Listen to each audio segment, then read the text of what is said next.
a process that continues to progress even until this very day. So it is my honor to introduce you to our resource person. For the first one, we have Kak Sadia Marhaban.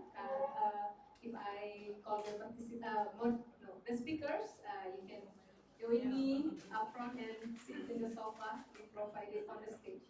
Kak Sadia is an international mediator, capacity builder, and activist from Aceh, Indonesia. Kak Sadia was the only woman in the GAM negotiating Free Aceh Movement negotiating team in Helsinki in 2005. In 2003, she came to the US as political refugee and returned to Aceh after the peace agreement in 2007. She co-founded the Aceh Women's League to oversee the implementation of the reintegration program for ex-combatant women and provide training for their political participation. She is now involved in many peaceful dialogue throughout the region, like Colombia, Nepal, Afghanistan, etc. She is also now a member of the Southeast Asian Women Peace Mediator. Kak Sadia, it is my honor to welcome you to the stage.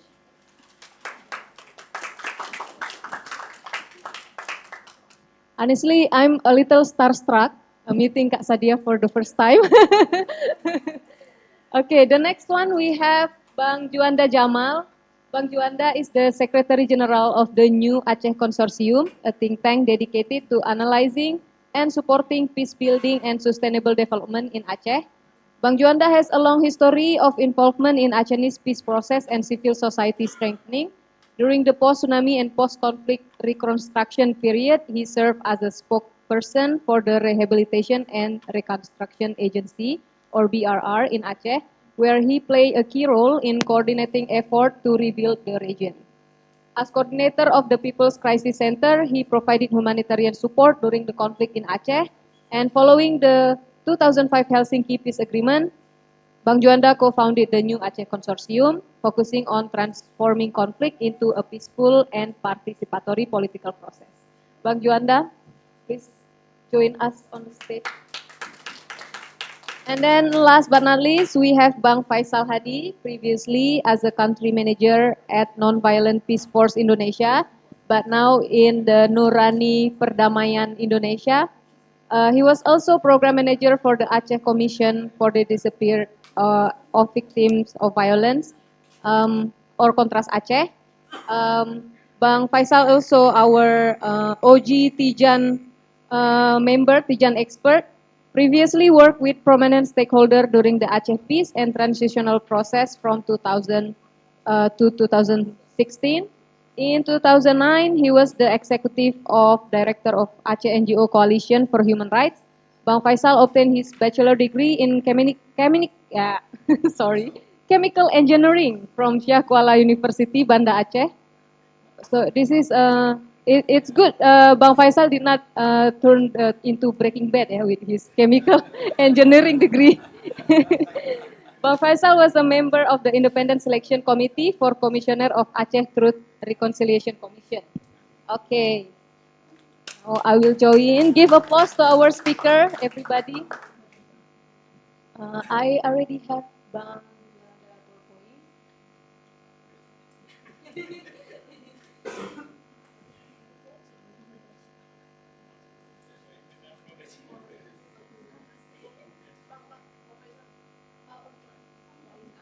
If you have.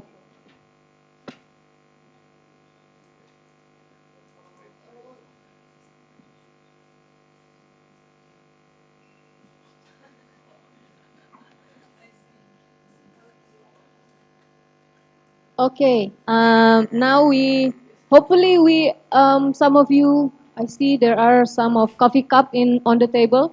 Hopefully we are already have our supply of caffeine so that we can stay awake, open our mind and open our heart for today's session, looking back in the peace process in Aceh. For the first speaker, I would like to give the mic to Bang Juanda to give us an overview of the peace process in Aceh, like right after the conflict, what happened, and now until today. Please, Bang Juanda.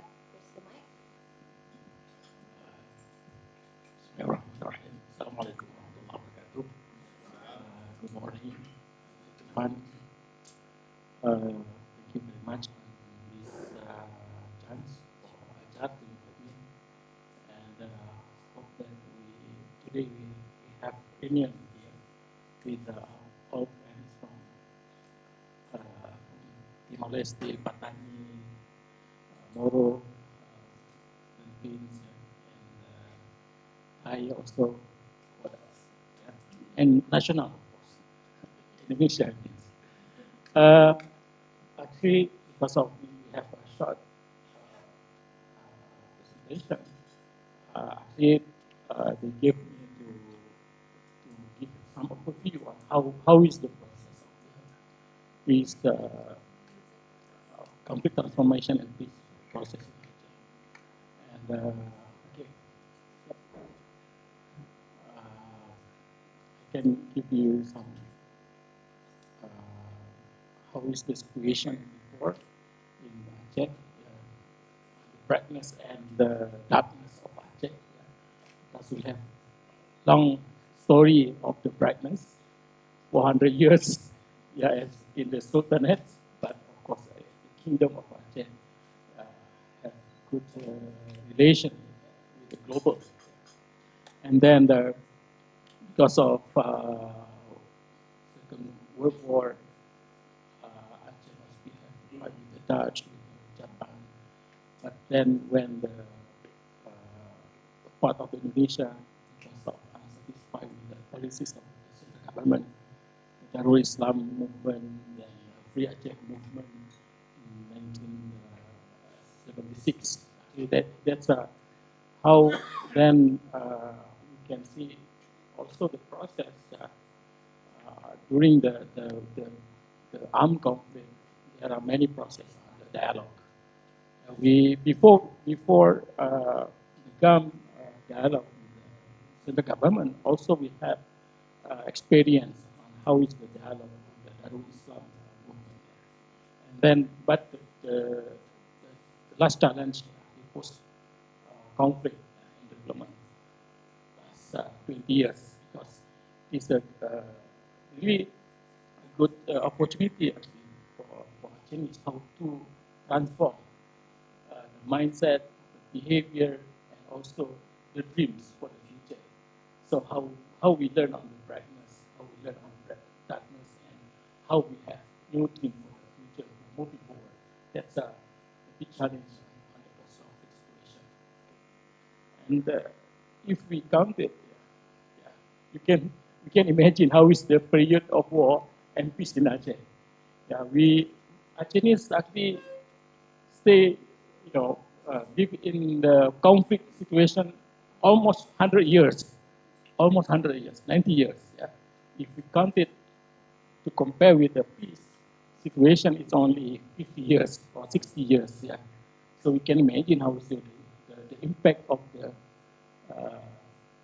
the conflict, yeah, and how it's affected to the socio-economic structure, to the politics, to the culture of Acehis as a long story with a really what you call them cosmopolite society, then become the isolated area, and then it was affected to the structure, the social living, and other structures. Okay. And tsunami is one of the situation that is very back to the living of Aceh. And this is how is the roadmap of the complete transformation in Aceh. So much challenges, many obstacles, many actors involved, even the yeah, in the in Jakarta, in the region, and even international level. But uh, those massacre, some cases of massacre also right now already investigated and reported to the government. Hope that we can continue to advance. Okay. And so we can see how is the Aceh, how is the struck, the conflict and disaster, tsunami. Okay. How to start the new life, the new future of Aceh. Yeah, you can imagine how is the structure of Aceh. Okay.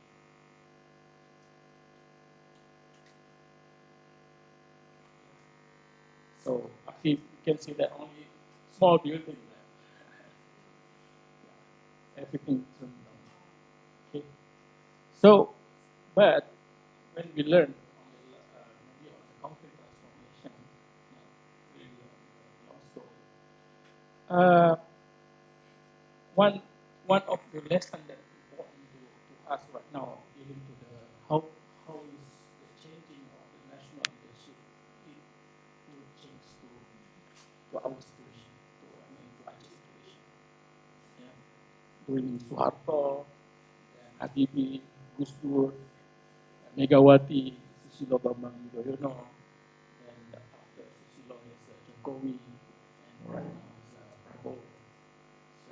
So the national leadership is really important how to influence,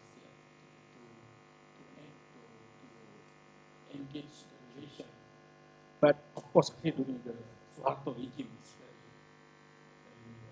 worse situation because of but Habibie then, because Habibie maybe have a large of idea, experience in the world.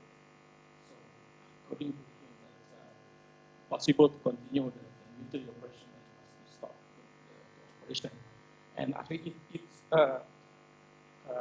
opened the new chance how to solve the conflict. Yeah. Because at this period, Yusuf Kala at that time as the social desk, and Susilo Bambang Yudhoyono at that time as the security desk. And then when both of them become the leaders, new leaders of Indonesia, then how both of them can decide on policies to continue the dialogue. And then Helsinki. Maybe but Helsinki Saja will share more. And it is how we power consolidation, how we should have a strong network, various levels. Of course, how is our spirit, motivation, ideas should be going through the peace. And of course, I think how is the civil society engagement is very important at national level, international level. In Aceh, the time of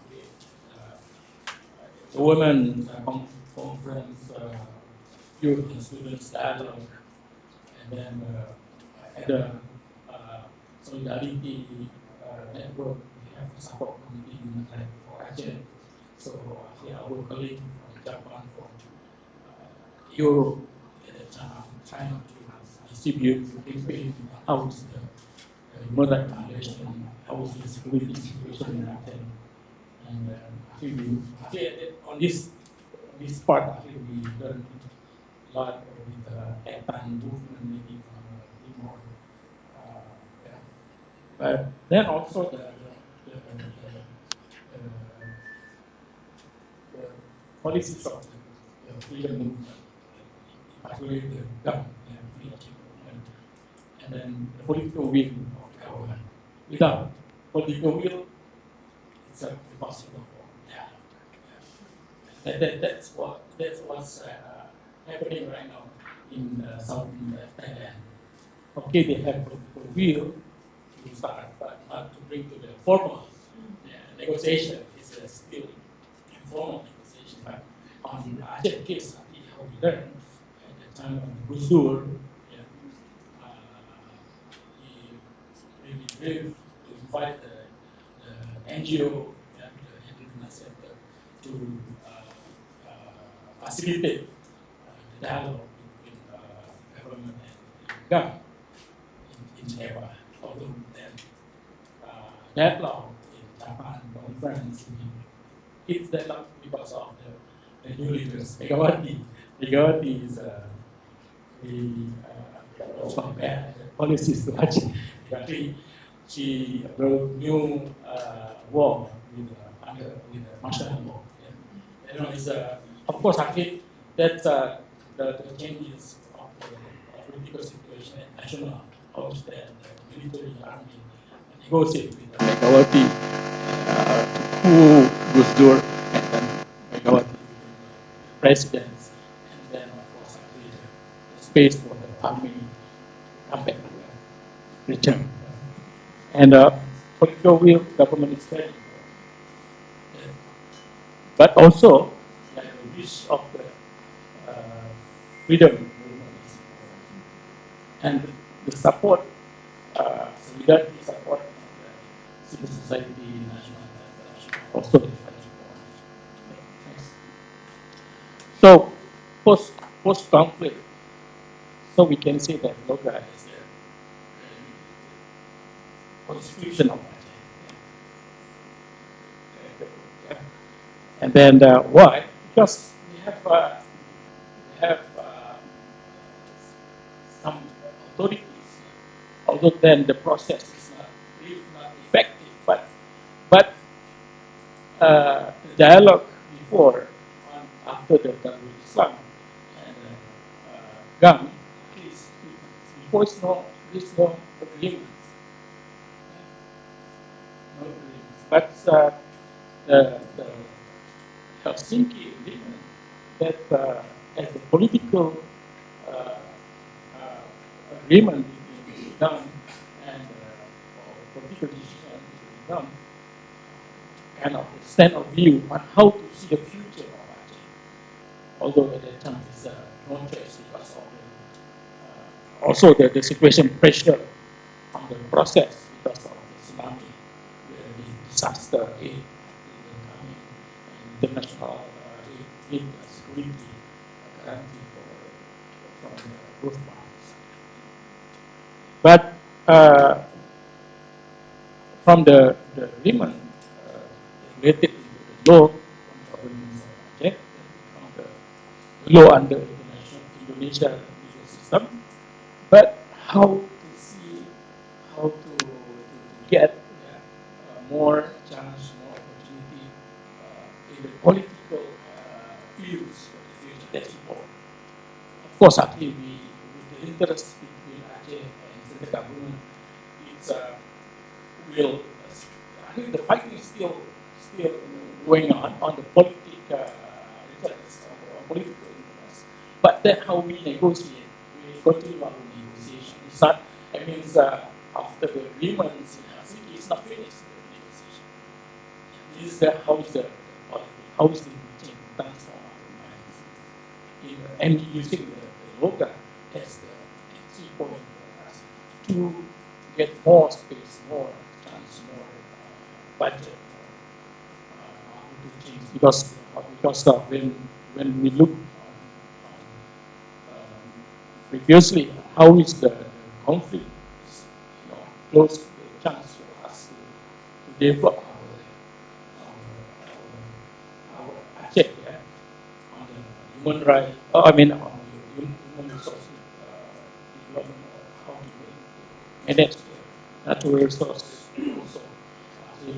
But today we have all those small space, but the arena is open for us to develop our political agenda, our political economic agenda, to develop.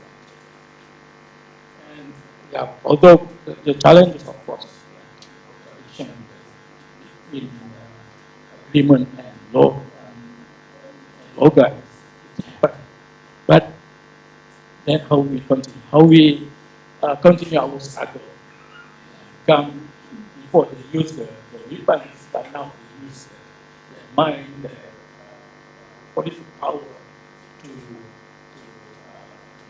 to pressure, convince Jakarta, and then how we can put our political mindset.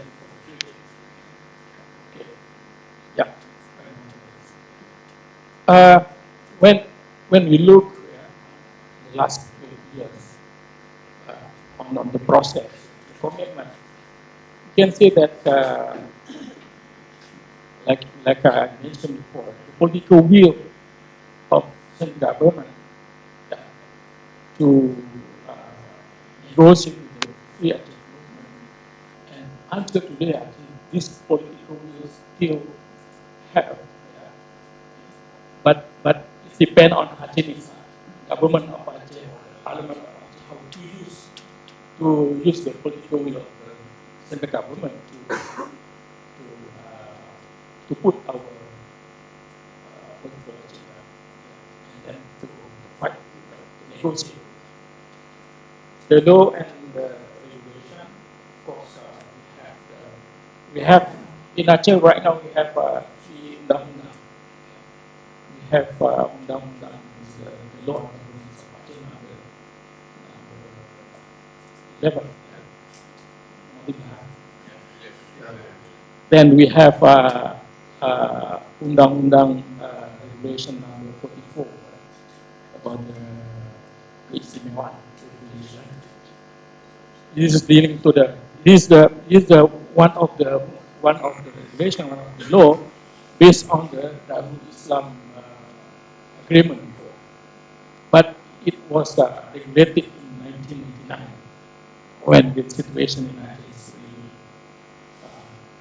And then also we have law on number 37. Okay, we have space, we have arena right. But how we capitalize this arena, how to fill this arena. Although the space is small, but we have to fill it with a creative agenda, with a political agenda. Not, although in the last 20 years, what's happening in Aceh, the internal contradiction is really high, more than how we consolidate to the external organization to push the Kaaba. We fight each other. And then the barriers, of course, the barriers of the gap, because of this, the barriers of the regulation. Because like the apparatus field, even we have our law, and at national also, dealing with the apparatus we have. So the barriers, it back to the implementation of the program of development. Okay. There's some factors and causes of why ineffective implementation in LOGA. Give you because of like 5 minutes. So the ambiguous of application authority, not clear the direction, just because of the law, and then should we have the direction, law, or regulation, and then poor political communication. So sometimes when we don't have to continue our diplomacy, but always thinking, okay, this is our right, how to fulfill, how to support.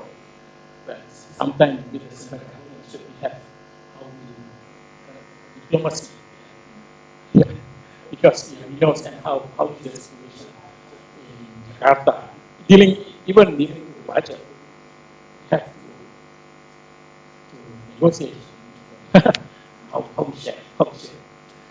And then the week of the collaboration among the government leaders and also the community leaders also.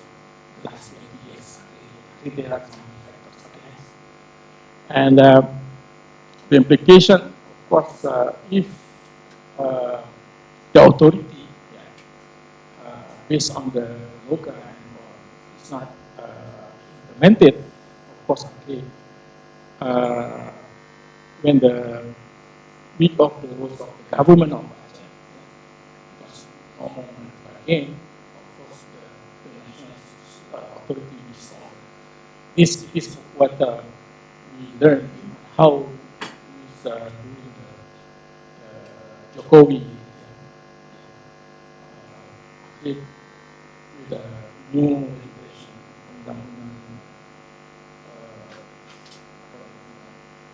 with the new regulation under government under Jokowi, I believe it was contradicted with the local. And then decentralization. Right now, is because of the political policy, the national policy contradicted to Aceh policy, of course. And then the government of Aceh to be effective is look like many momentum, many opportunity, but we didn't use it. And we go toward positive peace.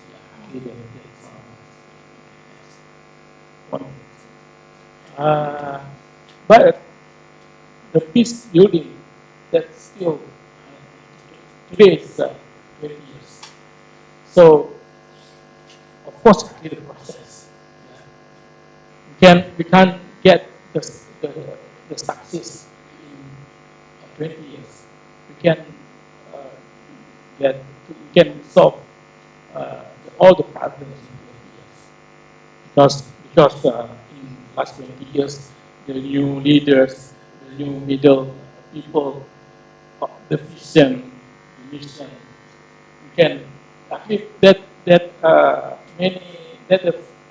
what we call the various situation. Some, of course, some of us actually still trying to put in our ideology, vision, clear vision. But most of them are actually pragmatism, opportunism, fragmented. So how is those three situations in our relation in the civil society, government, political leaders in Aceh, Jakarta, how is that those three situations can bring us to solve all problems if possible. But it's still on the way. So it is for me, it is still on the way. And then the second one is, of course, actually, the local becomes but development, but how we still capitalize all things that we have in Loga for sustainable development. And then next, although after 20 years, after 19 years, the total autonomy funds already received by Aceh is about 100 trillion rupiah. 18 years. This is the total fund. The special autonomy funds actually that one of recognized regulated in Loga for the 20 years. 10 years for 2% of the national budget, but then reduced to 1%. And now it's 1%. That's why I feel right this year the Aceh government would like to amend the Loga. One of the articles about this, how can be the social fund. Because the economic is not really what you call help to more industry. There are some. Because right now we still have jobless, open job unemployment about 129,000 people. Okay, next. Okay, and then this how many? This is the poverty situation. So you can imagine, in 2005, 32.60% of poverty. But right now, in 2024 is 12. This is the poverty. But like I described before, so it is the process. You cannot reduce progressively. Even East Timor, I don't know, is the poverty in East Timor is about 40% or more than 40%. So Aceh from 30% to 12%. Hopefully that the next 5 years will be. So it is one point that can be, you have to influence the government for Patani. Okay, next. Okay, next. Next. Okay, this recommendation. One recommendation is that transforming the perspective from the armed movement to political movement to the diplomacy movement. The second one is how is the government of Aceh can lead to be effective implementation of the LOGA. And then the amending of the LOGA, of course, is important because of some of the articles, not really on the budget, but also on the authorities. And then to consolidate the government and Aceh leadership is important. And to continue monitoring. It's one of the, I really thanks to Aceh still support Aceh NGOs, over 20 years after. So hopefully that we can continue to monitor because it's actually one of the best practice of the experience, peace building experience, and then actually Moro learn more about Aceh. But then Moro have advanced from, that's why actually maybe Patani should learn from Aceh and Moro, and Patani will be more. Thank you very much. Thank you so much, Bang Juanda. I will not repeat or summarize all the materials just to save time. So now we have Bang Faisal Hadi or Kak Sadia. I think Bang Faisal as the CSO, it's better at the end, yeah. Kak Sadia, we know that how conflict mostly affect women, but in the peace process or peace negotiating processes, women participation actually quite low. Kak Sadia is the only woman in the negotiating team, but how is your reflection at the time on woman participation and woman involvement and influence in the peace process?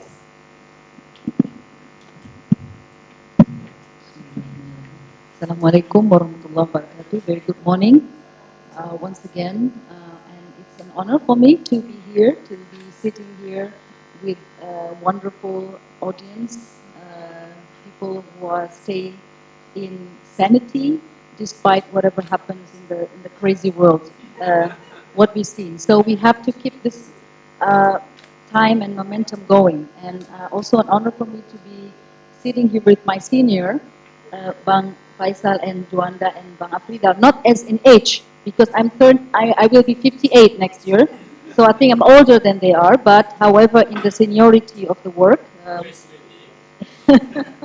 So thank you again for inviting me here. And I think the most important thing in the Helsinki Peace Agreement is that what's been described by Bang Juanda recently is actually the using of the momentum, which why when I say momentum, it makes sense. The first one is the state of momentum. The state of momentum is 20 years back. The idea, we believe in democracy, we believe in human rights, we believe in international law, and we remain sincere in our positions and values that we uphold, which is human rights. That was 20-something years ago. And 20-something years ago also, where a lot of separatist group or non-state armed group came to peace agreement. So look at this. When I say momentum, this was 2000, year 2000 up to today, right? So the momentum, what the Free Aceh movement took during this time is actually a golden time. It's a golden time, all right? If we look at the current situation, here I'm trying to explain to you from the bird view, not a fish view, but a bird view, that the current situation, we are no longer upholding what we call international law. We are no longer seeing human rights as an important subject. We're not seeing genocide as an issue. We're not seeing any international norms whatsoever connected in our mind and our struggle. If we see what happened in Gaza, in today's situation, it will not happen in 20-something years ago. Despite the occupation, why I'm bringing Gaza here? Because it's a standard. It's a standard of how we measure the human rights. If we look at the Rwanda case, for example, you look at the momentum that they took is a political reconciliation between the two tribes, the Hutu and the Tutsi. That was in Rwanda. But in the case of Palestine and Israel is a different game, right? But the barometer we are using here is the barometer of human rights, which we all uphold in our hearts, our mind, and our value system, which doesn't exist today. So, using the right momentum, if we look at also the leaders that are coming up in Europe currently are the right-wing, racist, all of those things that we don't want to talk about it 20-something years ago, but now it seems to be normalized. It is normal to be racist. It is normal to be seen different, right? So we normalize this thing 20-something years after. Second, one is the state of momentum. Second is state of opportunity. Now this is very important. The state of opportunity is that the Free Aceh movement used the natural disaster as an opportunity. When any other conflict, such as Sri Lanka, looking at this as problem. The LTTE wiped out by the government of Sri Lanka, particularly because they don't see this as an opportunity, but as a problem. So you see these two already, a movement of mindset, right? You see the momentum, you see the opportunity, and the third is the state of development and higher diplomacy. Why I'm saying that? Because the Free Aceh movement, or GAM, think that if you are still at war, when natural disaster is happening in front of you, there is no single country in the world will support you. So using this opportunity as a higher diplomacy, because many of us live in Western countries. I was one time living there, well, still until today, but not really staying there for many years.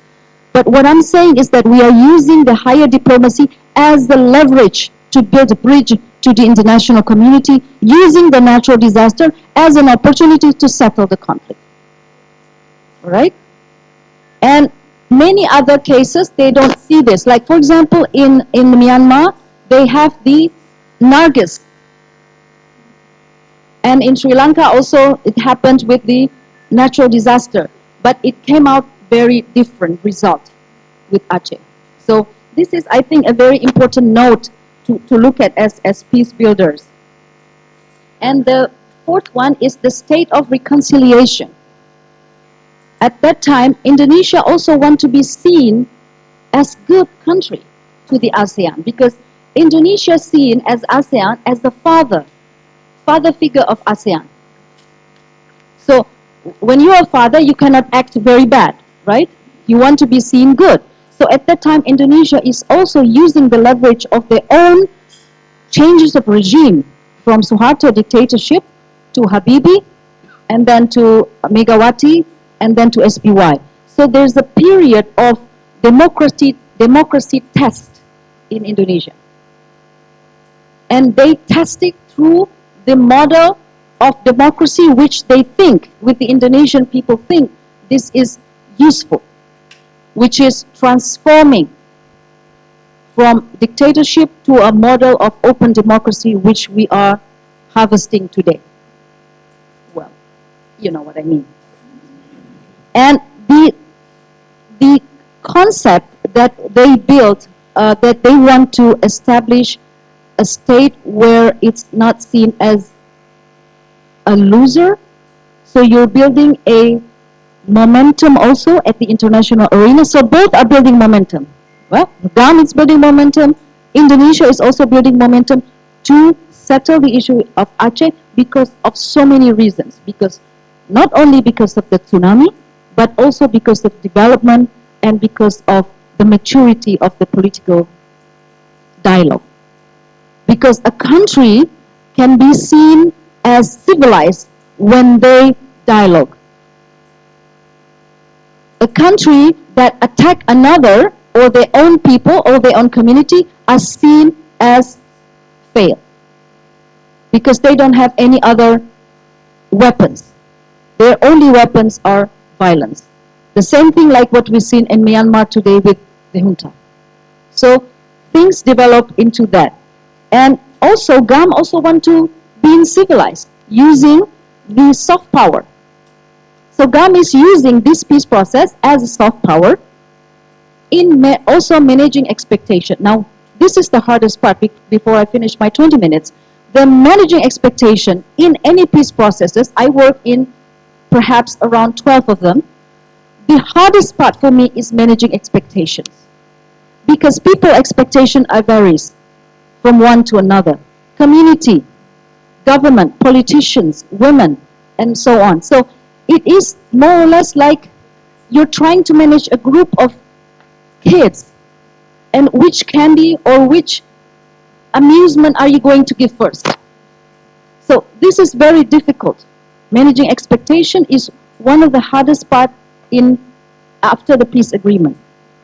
Because the expectation is entitlement. I did this and I want that.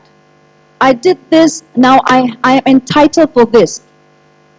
But then the money is not there yet. The budget is not provided yet. The political situation is not there yet.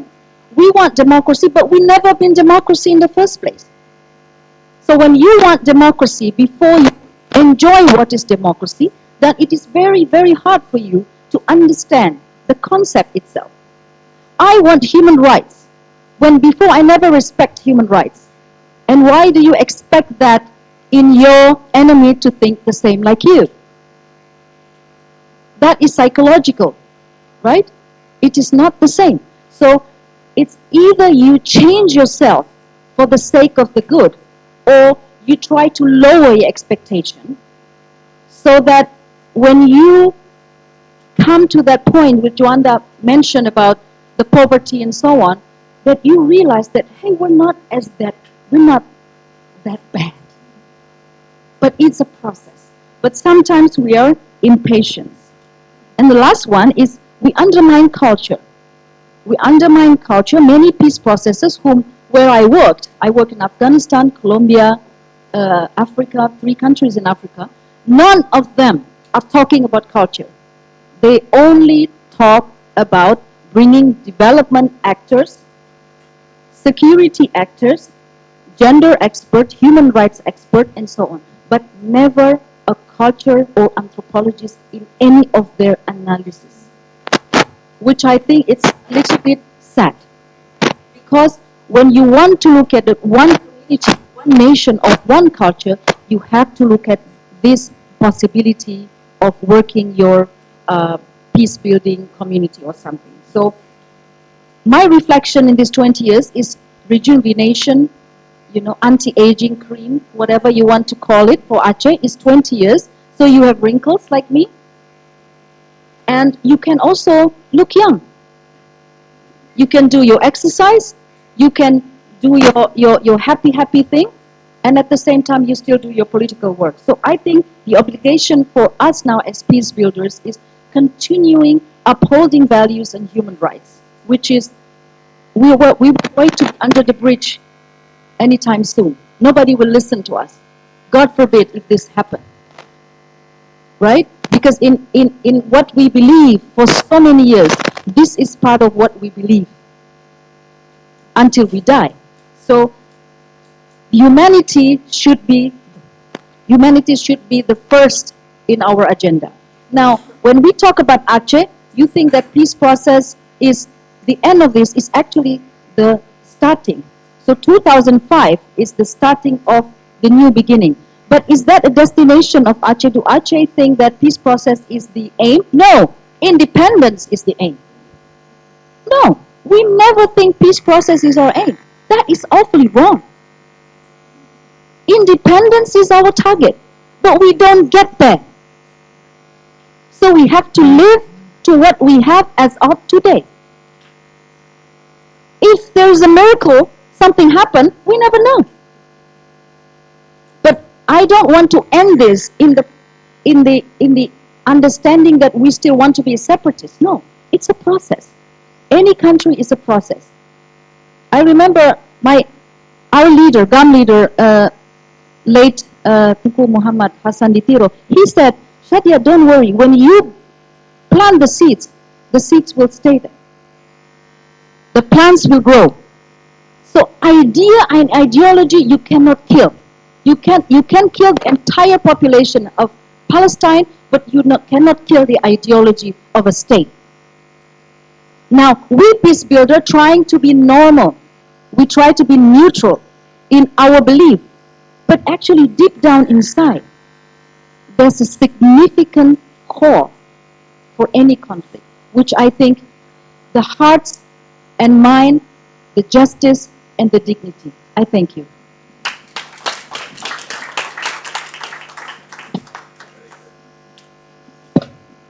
Thank you so much. Kak Sadia, thank you so much for your very powerful presentation. Okay, next we have Bang Faisal. We will arrange the PowerPoint first. Bang Faisal will discuss about the civil society involvement and also how the role of civil society in advocating and assisting the peace process, even until today still, the CSO having a huge role in assisting the peace process in Aceh. Please, Bang Faisal. Thank you, Amel. Good morning, everybody. It is a privilege for me also to be here again, meeting with my old buddies, Anji, Pong, Noi, and Anchana and others, Malwis also. So today I will share the experience of Aceh from the perspective of civil society engagement, involvement, the process. About the context, I believe that already shared a lot. We can skip this. We want to save time, right? Yeah. Many CSO working during the conflict time in Aceh and also post-conflict situation, they continue to work. We can mention some of the activities like conducting human rights monitoring, advocacy, public campaigns.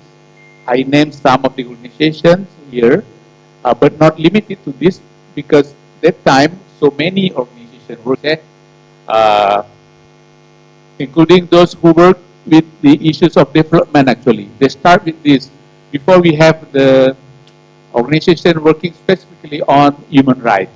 At that time, especially during conflict time, nobody wants to, openly admit or, identify it as human rights organization, because that's very, very dangerous. You can, risk your life for that. So many organizations conducting this, including women issues, psychosocial support, legal aid, faith-based organizations also like Muhammadiyah and many organizations. And also during that time we worked a lot with help from the national organization. Many of these organizations have their mother organization at national level. Like Kontras Aceh, we have Kontras Nasional in Jakarta, the Legal Aid Foundation also so on and so on. And specifically in the advocacy, we can see in this space what has been the roles of CSOs is to document human rights violation and also preserving evidence. This is a really important task during that time, and also bringing this to the national and international level, so the world will know what happened, because at the time so many misinformation conducted by different kinds of interest parties in the conflict setting, of course. So international advocacy is including briefing to UNO, United Nations, international NGOs, diplomatic communities, and also donor agencies. This is really important at that time. And also conducting public awareness campaigns and community education. At that time, I think all of the CSOs in Aceh learning how to conduct the activity, how to do the things right, because like Hafidalmi, we together learned from the scratch actually of human rights. Many things we don't know, we just like guessing at the time. But now we don't. Oh, that was wrong. But we just know. But that time, many of us motivated more on the humanity interest or our love to humanity, defending justice for the people. So CSO also conducting policy influence for reform and peace talks. This is something that have also said by Juanda when Gus Dur really started the dialogue with the GAM. That was facilitated also by civil society actors in Aceh. And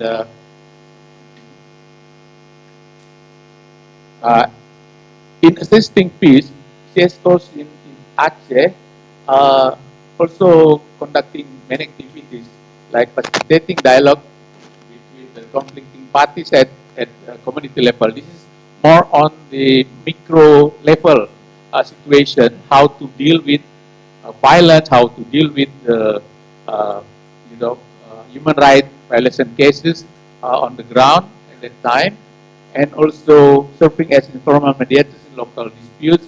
Lots of experience that time during the conflict time. Many land grabbing, all this kind of thing. Also very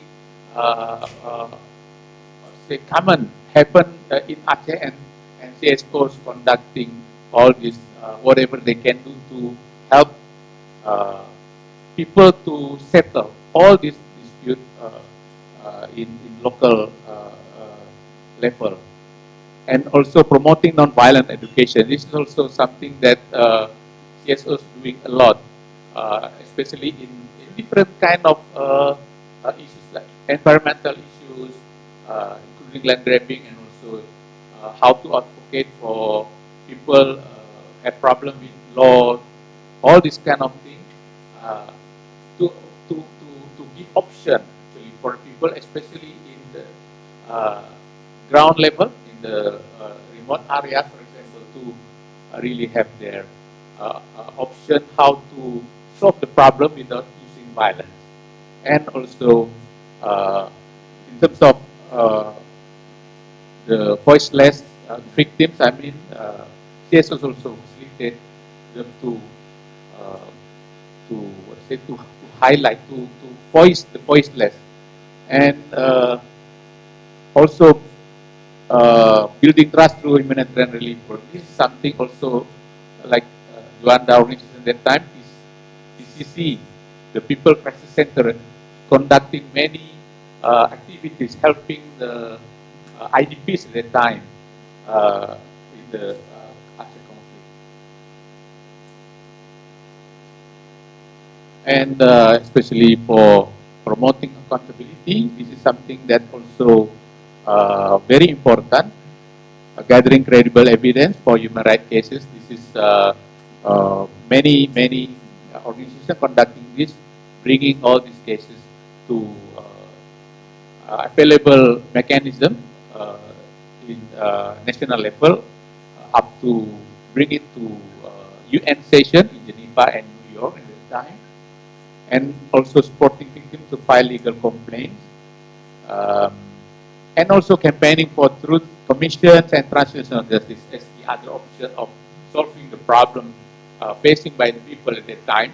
And this was something that started already in 1999, actually, when we helped by Elsam Jakarta at that time, bringing the expert from the South African Truth Commission to Aceh, introducing that there is this particular option of having Truth Commission as the solution to the option of the other than the judicial option.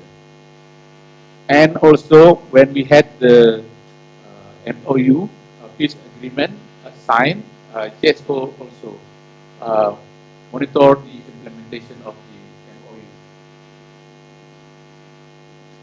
We have faced many challenges, JSO in Aceh. I mentioned some of these, like security threats and intimidation from both sides, I can say, and some of our colleagues already killed during the conflict, and also restricted access to certain areas because of the limitation of the capacity and ability to reach out. We got many requests from the people facing the violence to be helped by the JSOs, but then at that time we have 12 districts in Aceh, but this organization mainly worked only in 7 because of the limitation. So, and also risk of being labeled partisan by either side. This is also, I believe, in the different contexts also the same. If you talk too much with the military, then you will be, accused as part of them, and also vice versa. So that's the challenge, and also limited funding and resource constraint. This is also really something that faced by the JSOs in Aceh. We don't have that much capacity to, writing a good proposal at a time. So really, collaborate with other organizations, either in national level or international level. And also, we have many staff that got trauma and burnt out. At that time, we don't call that. We don't know even there is something called burnout at that time. So, one day, one colleague not coming anymore to office, and we tried to seek for his, whereabouts, and finding, oh, he's still safe, but not come to office. Okay, then. But now we know that goes by very, very much stressful situation, cannot face anymore, and burn out. Next, please. So some successes and lessons learned, I can say here that it is very important to have local legitimacy. This is really make you accepted by the communities, and that way you can have your space to work according to your mandate, and also to some extent this is maintaining your safety also if you have this acceptance by communities, and also working as a coalition. This is also can amplify the influence, specifically the experience of coalition UHAM at that time, the Aceh Human Rights NGO coalition, translated that way. But at that time, the member organization is overlapping actually. Contrast, Aceh is member of Koalisi, while the environmental group, member of Koalisi. But then the people work in this organization is also overlapping. So to give the image that, oh, this is many, we have at the time 26 different member organization, but actually the people not so. But this is the way we amplify the influence, and also documentation. This is truly important to get the long-term impact later on. Gender-sensitive approaches also is very important, because at that time in Aceh we have witnessed that many situations, if only the space for women to work, to advocate, to really defend and fighting for justice, because the men already chased by the military, either they're part of member GAM or not. So this kind of thing also very, very important, and also we have to balance between advocacy and humanitarian work, because if you only conduct the advocacy sometimes, or not sometimes, actually frequently people in pain, they will ask for what you can help for their situation at a time, not only hoping for getting justice, but what about the food, what about the shelter? This is the urgent needs that you have to also think of how to provide it. So then during the post-conflict contribution, also CSO many keep continuing until now, 20 years already, conducting monitoring human rights and supporting reintegration of ex-combatants, continuing advocacy for justice, for past human rights abuses, and also capacity building for grassroots peace initiative. Because even the MOU already 20 years, but at the field level, the tension is still there. Just 2 days ago, in Benar Meriah district, we had the second reconciliation inauguration that's resulted from the work of years and years of CSOs working to reconcile different groups that has been become enemies during the conflict time.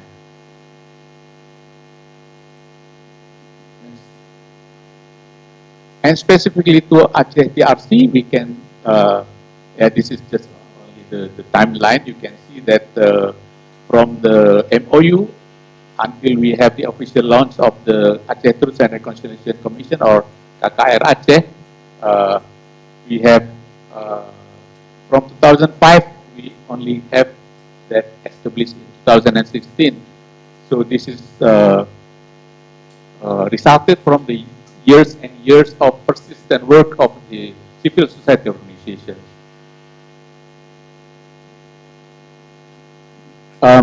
Yeah, I can. I already mentioned about persistent lobbying, and not only by CSOs, but also very important to be voiced out by the victims themselves. They have more legitimacy compared to the CSO representing them, and also CSO conducting many approach, victim-centered approach is really important to policy advocacy, and also for the bylaw of the Aceh TRC, the Canon number 17, 2013, CSO contributing a lot, and providing direct input, and also many public forum, media campaigns, consultations, to really get into the process of the policy making process. Next, 5 minutes. Okay. 3 or not 5. Okay. So CSO rose after the establishment of the Aceh TRC. Lots of work that contributing by the CSOs, like victim identification and testimony gathering is already conducted and submitted to the Aceh TRC, and conduct many community outreach to inform about the Aceh TRC mandate to the people, not only the victims. Also providing research, documentation, and legal expertise to help the Aceh TRC conducting their mandate, because this is the only the kind of institution established in Indonesia. We have no pattern before or example of how to conduct this right. Then CSO also monitoring the independence and transparency of the Aceh TRC. To some extent work together, but also at the same time engage critically with the TRC. Some recommendation I can mention here that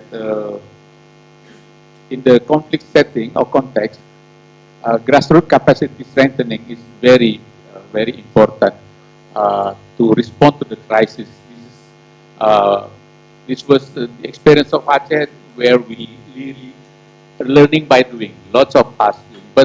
But now we have so many, luxury source of information, not only training, but also online resources you can get to ensure this, and also regional and international advocacy links really have to be built better to really, have a stronger power and prioritize protection of human rights defenders. This is something related to the burnout, all this kind of thing that we know that human have limit of the capacity, and also have to incorporate trauma healing and psychosocial support in the work, not only for the victims, but also for the peace builders, for PJ organizations, and also invest in documenting abuses for future accountability. This is something that we, like speed up the process when we have the Aceh TRC. Yeah, the takeaway I can say that CSO in Aceh proved that grassroots activism can shape this process and demand accountability. This is something that still ongoing until now and until tomorrow, or even the day after tomorrow.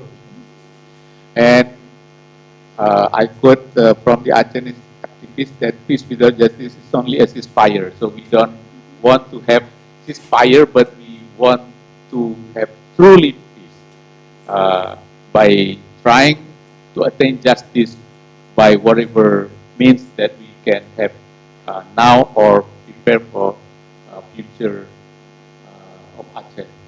Thank you very much. Thank you so much, Bang Faisal, right on time. We now have 15 minutes for Q&A. Is there any questions from the room? Okay, I have one, and then another one. Ari, two, and then Kohanji, yeah? And then Bang Afridal later. Bang Afridal, the practitioner, but you can also, of course, ask questions.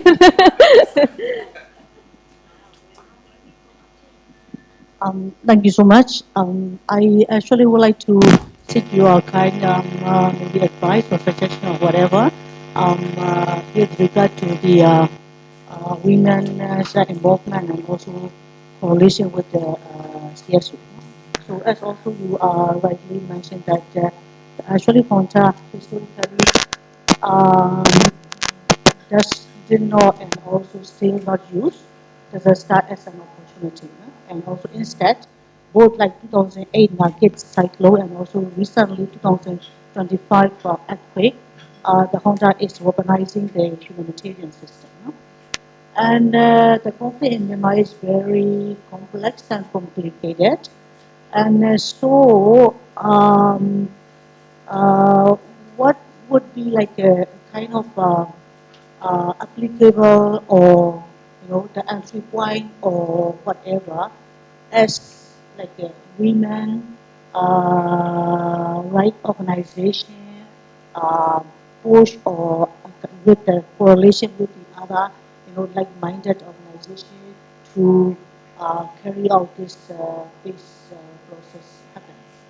So I also would like to learn probably because you also mentioned that correlation and also gender sensitive approach. I'm really keen to learn for Myanmar cases. Thank you. Thank you. My question is for Kasharida. So as you mentioned, Kashadia, sorry. Um, as you mentioned, like peace agreement is not your ultimate goal at the beginning. Right? So I believe there were other Chinese group who worked for in a broader movement, in a broader Aceh movement. So and actually the peace agreement was made between GAM and the central government. So I really want to know how you engage, how you manage to engagement with other Chinese group who didn't want to end up with a peace agreement, who want to continue for the peace agreement.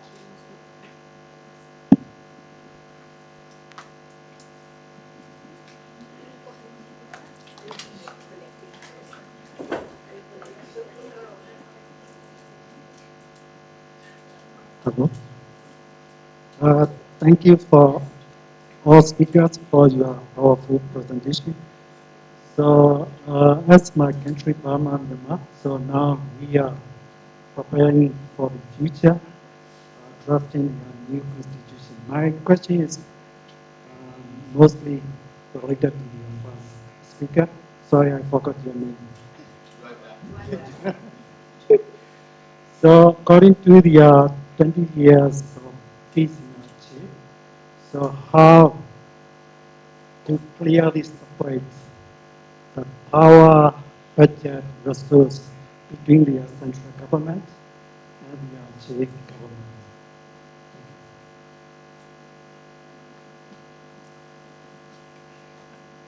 We are collecting three, answering, and then we see if we still have some more time. But if not, we will have coffee break after this, and the speaker will stay, and then we can discuss informally. Yeah. Okay. I did not need to repeat the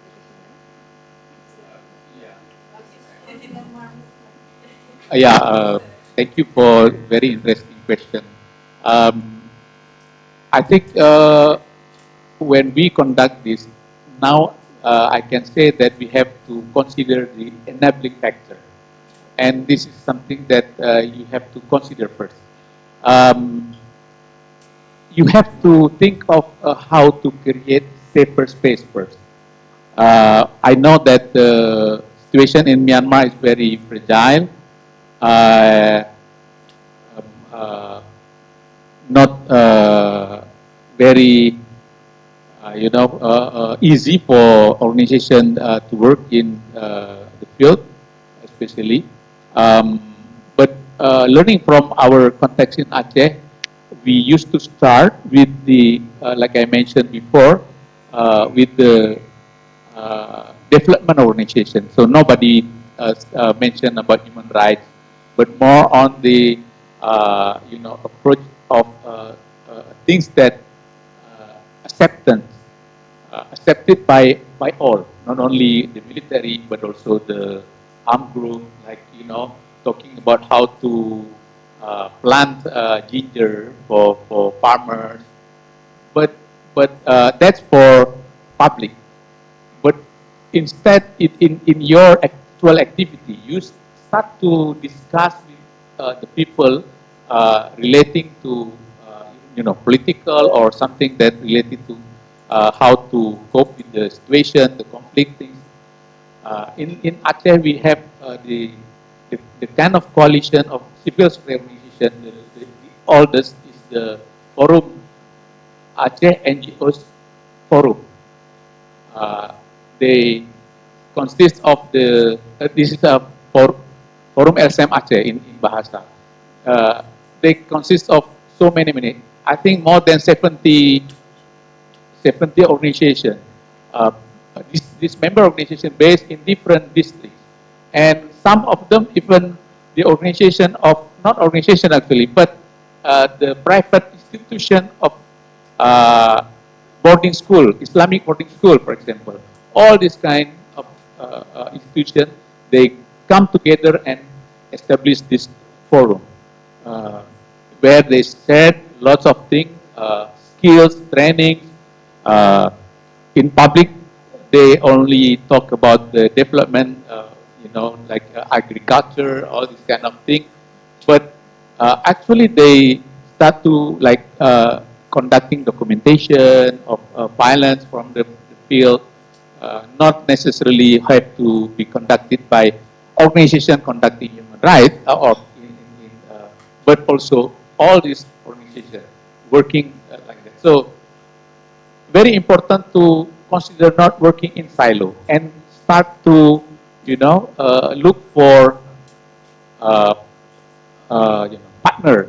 Start to establish your network. No matter different, approach, different interests, but I believe that all these institutions or organizations will have one common interest: justice or independence in many ways, for people not living under pressure anymore. So this is to start with, and later on when we have the space, we have the more safe space for advancing our activities, or more approach to specific issues like human rights violation, more sensitive, then you can do that. But you have to consider when is the right time to do this. And also, it is very important to keep your image as a coalition or member organization to be neutral, to be to be seen as independent, not leaning to any side. Either this is also very important, so that you have, even from in your heart, you may have your political choice, right? But you don't have to, say it in public, or this is for the sake of the safety of the people working, so the organization will not be labeled as, supporting to any other side. So I think this is something that you can, while the gender approach, this is something that not specifically have to be, but this is something that to be used as the perspective of all of the activities, agriculture, environment, all of this kind. But then very important to really looking at the opportunity of these women activists, not feminism, I mean, but women will have more specific, abilities in dealing with the daily situation in conflict setting. I think that's, hope this answers the question. Thank you so much, Bang Faisal. It's actually similar to what Pasca Aceh doing in PD. Yeah? The official name is Economic Empowerment, but they are working on human rights issue. That is something, the practice, yeah. And now, Kak Sadia, to answer Alar's question in managing expectation of other groups that maybe still. Before I get into that, I would like to comment also on Myanmar, because now we're dealing with Ming Aung Hlaing. It's a different ball game. The entire nation in Southeast Asia is in difficult situation just dealing with Myanmar because of the complexity of the armed groups, the resistance, the ethnic armed organizations, the People Defense Forces, the NUG, and so on. So it's a very complex, widespread of complex situation. They have done a lot. I would say I applaud to the civil society in Myanmar for what they've done. Because in their situation, it's impossible to create any spaces. But they did. even in Chiang Mai. I've seen them in Mae Sot. I met them in India, everywhere. They try to create this space. So really kudos to you all for keep doing this as your own momentum for change in Myanmar. And as for managing expectation for the other group, I would say it's normal to have factionism after any peace agreement. It's normal to have factionism during the war, as long as you can manage, you know. So there are people who are not happy with this, or why are we signing the peace agreement? You know, some people think that this is a crazy idea. Why do we have to give up? They, in their words, is give up. Why do we have to give up after 30 years of war? What do we get from Indonesia? But if you look at it from the word give up, we're not really give up, because what we are trying to serve the people is that we negotiate to a settlement. Yes, it is not to the destination, like I said, not to reach the independence, but at least you can have this political space, the political space to move from one place to another, to move from poverty to prosperity, to move space on the national revenue, to move space on different things. And I think this is the opportunity that not being seen by them because of the implementation. The implementation is again the devil of this process, because implementation tends to be very, very low. This is not only Aceh. I have worked with many peace processes, almost low implementation. Why? Because government just don't want to give. Whether it's budget, whether it's a reconciliation process, whether it's human rights or anything, even though the MILF may have the peace agreement, but implementations, they are also struggling. And recently they almost lost one province. The election is not, we don't know what's going to happen in October in Mindanao. So everything has the consequences. So I invite you to look at these different peace processes so you can overlook and analyze yours. Because I think without understanding the rest, it would be very hard for you to understand whether your system is working or not, whether your peace process is successful or not. But what is the measurement of successful? This is also a question, right? So I think to answer your questions, my friend, that the big wave can control the small waves. So in this case, the big wave is able to control. So they are not really going out of the system. Thank you so much, Kak Sadia. And then the next question is for Bang Juanda. The question, can you repeat the question? The budget. The budget.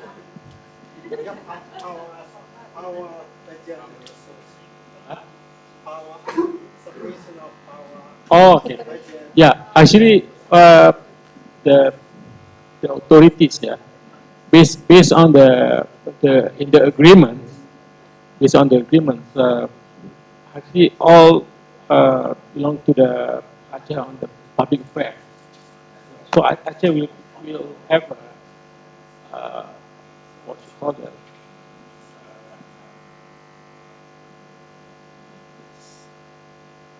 Aceh will exercise authority within all sectors of public affairs, except of 6 authorities of the central government, yeah, like external events,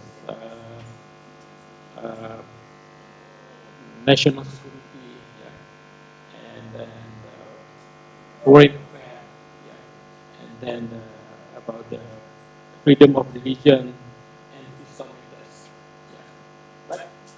But I think that's in the agreement.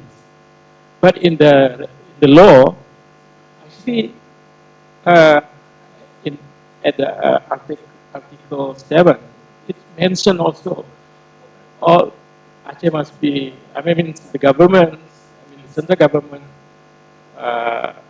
what you call that, the Aceh government should have pursuing all national policies. Also. That's why actually it looks like in the logo also they add more authorities of the. Although we have the all the public affairs, but based on these articles, although the public affair belong to Aceh authorities, but Jakarta also put what you call the authorities. That's why actually the ambiguous of the authorities there. Yeah. And actually it has impact to the procedures, to the what you call other regulations. And during the Jokowi, then they have the undang-undang omnibus law. Actually, it really contradicts to the what agreements. Yeah. That's why actually we and some of the policies at the national during last 20 years also, it has impacted our political situations. Like in the last, before this governor, we had about 3 or 4 years, 3 years actually is the acting governor. Actually, of course, actually, it has impacted us. Yeah. Actually, it is on how then the Aceh politics of, influenced by the national leaders. Yeah, that's why it's impacted. Even to the budget management also. But one thing is when we talk about the momentum, of course, actually Aceh post conflict, we have budget like for the reconstruction, for the rehabilitation of economic disaster. That's more than 100 million trillion also. Yeah. And then we have the what we call the general allocation budget, except of the special fund budget. We have a huge of the budget for the reconstruction, rehabilitation, even for the development. But the management, how to to allocate the budget for our like our public sectors, actually it's not really touched to the to solve the problems as the post-conflict area. Yeah, and that is actually right now when we have a new governor with a new president. That's between of them actually a good relationship. So how we can use another momentum to listing our priority agendas, and then even some political issues like flag. Actually, that's some. But right now, I think we really priorities to the like the development agenda, how to reduce the poverty, how to increase the prosperity, the economic things. Actually, because in the one of our potential things dealing to the resources, yeah, because like the oil gas, so we have more authorities in this term. Thank you. Thank you so much, Bang Juanda. And I have to apologize to the rest of the people that raised their hand because we don't have any more time left. Like I said, the peace process, even though it's in the past, it's a part of history, but it's still a process that continue to progress up to the future. So after this, I will give it back to Mas Dodi, and thank you so much once again. Give applause to our speakers and all of us here. Thank you for all the Mas Dodi, speakers. sedikit aja. So actually, I would like to invite all of you for half-day meeting with. Actually, we will discuss about how we can support for Patani on 14 at the Parliament's building, Aceh Parliament building. So because we what you call learn from the Timor Leste and subscribe. Then right now, actually in Patani, it look like the information just in Patani, not spread out to the global. That's actually we plan to discuss what can we do to support the Patani solidarity. Thank you very much. That is a very nice invitations. So maybe can. Okay. Thank you very much for the speakers. Big applause for that. So we have concluded the first sessions of the sharing with the Aceh experience in peace process. Now we will have the 15 minutes break for tea and coffee. But before that, although we don't have time for the questions, but we have time for photos together with the speakers. Okay? So before we take a break, please, we have a photo together with the speakers at the front of the room. If this, oh, after this or? No. Before the break. So, because some of the speakers will leave the room after this. Please, photo first, and then after that, you can have a break.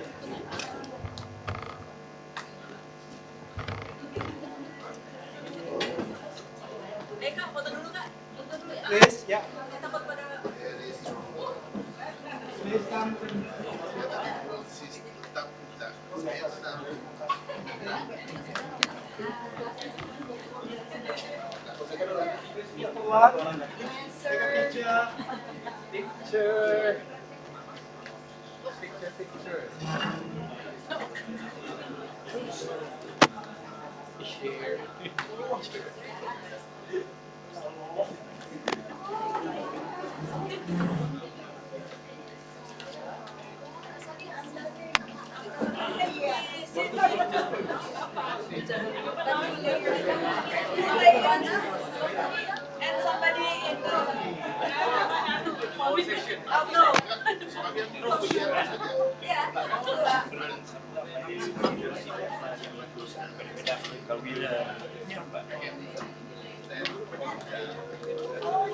Please take a picture.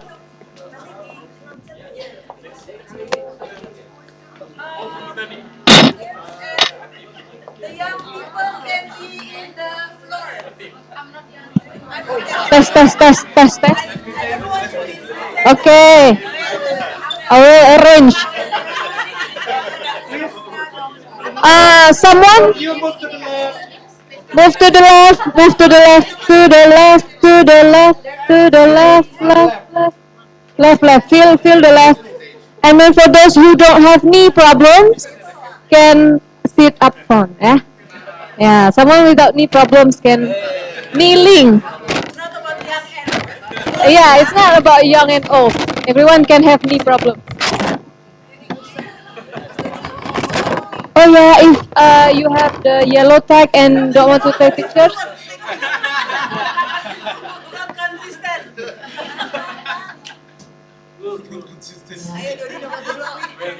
Only for documentation.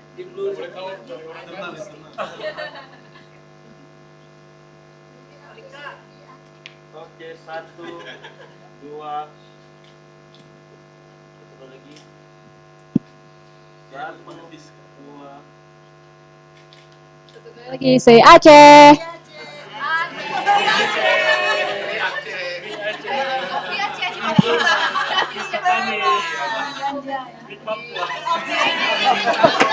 Okay, thank you.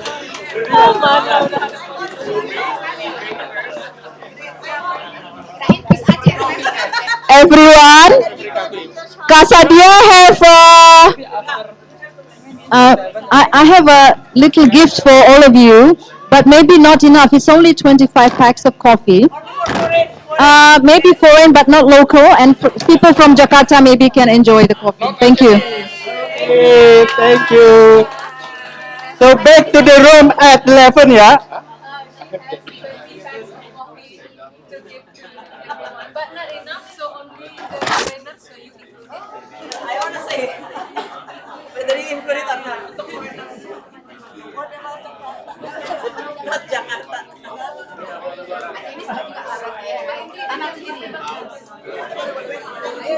Ada fans nggak? can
So, welcome back.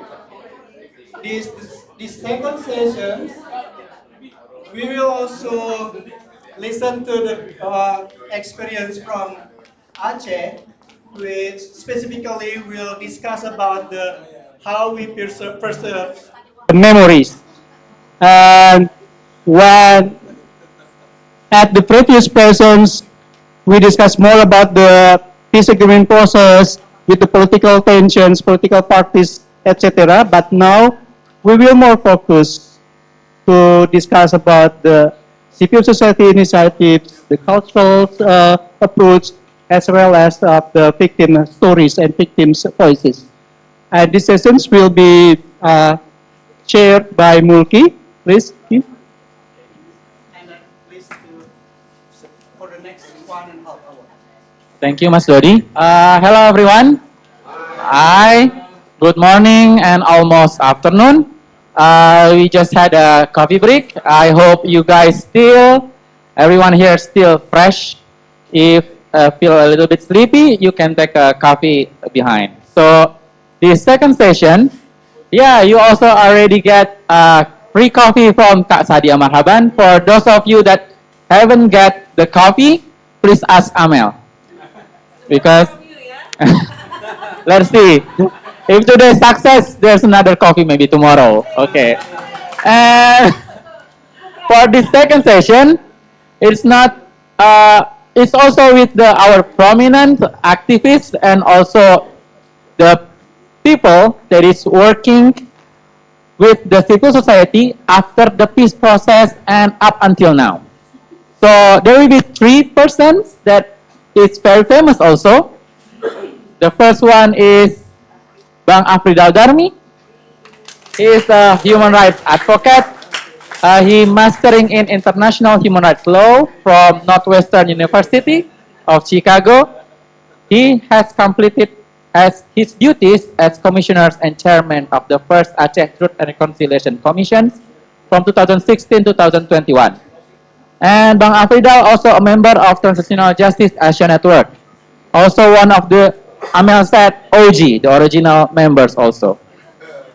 Bang Afridal, please your time and space to sit in the front first. And also we have the second one is Ms. Azharul Husna. She is the coordinator of Kontras Aceh, an organization that works for the human rights in Aceh. She has led various initiatives about human rights, including Human Rights School in Aceh, and also together with Kontras Aceh made some memory exhibitions project almost each year for the human rights issues and for the peace issues in Aceh. And also the last one is Ms. Raihan Lubis. She is the co-founder and the owner of the Sophie Sunset Library, located at the beach in Lampu, Banda Aceh, just 13 minutes from here. She began her career as a journalist and made a significant report on events in Aceh during the conflict area, the conflict period, and produced reports on disaster mitigations, and also she wrote novels.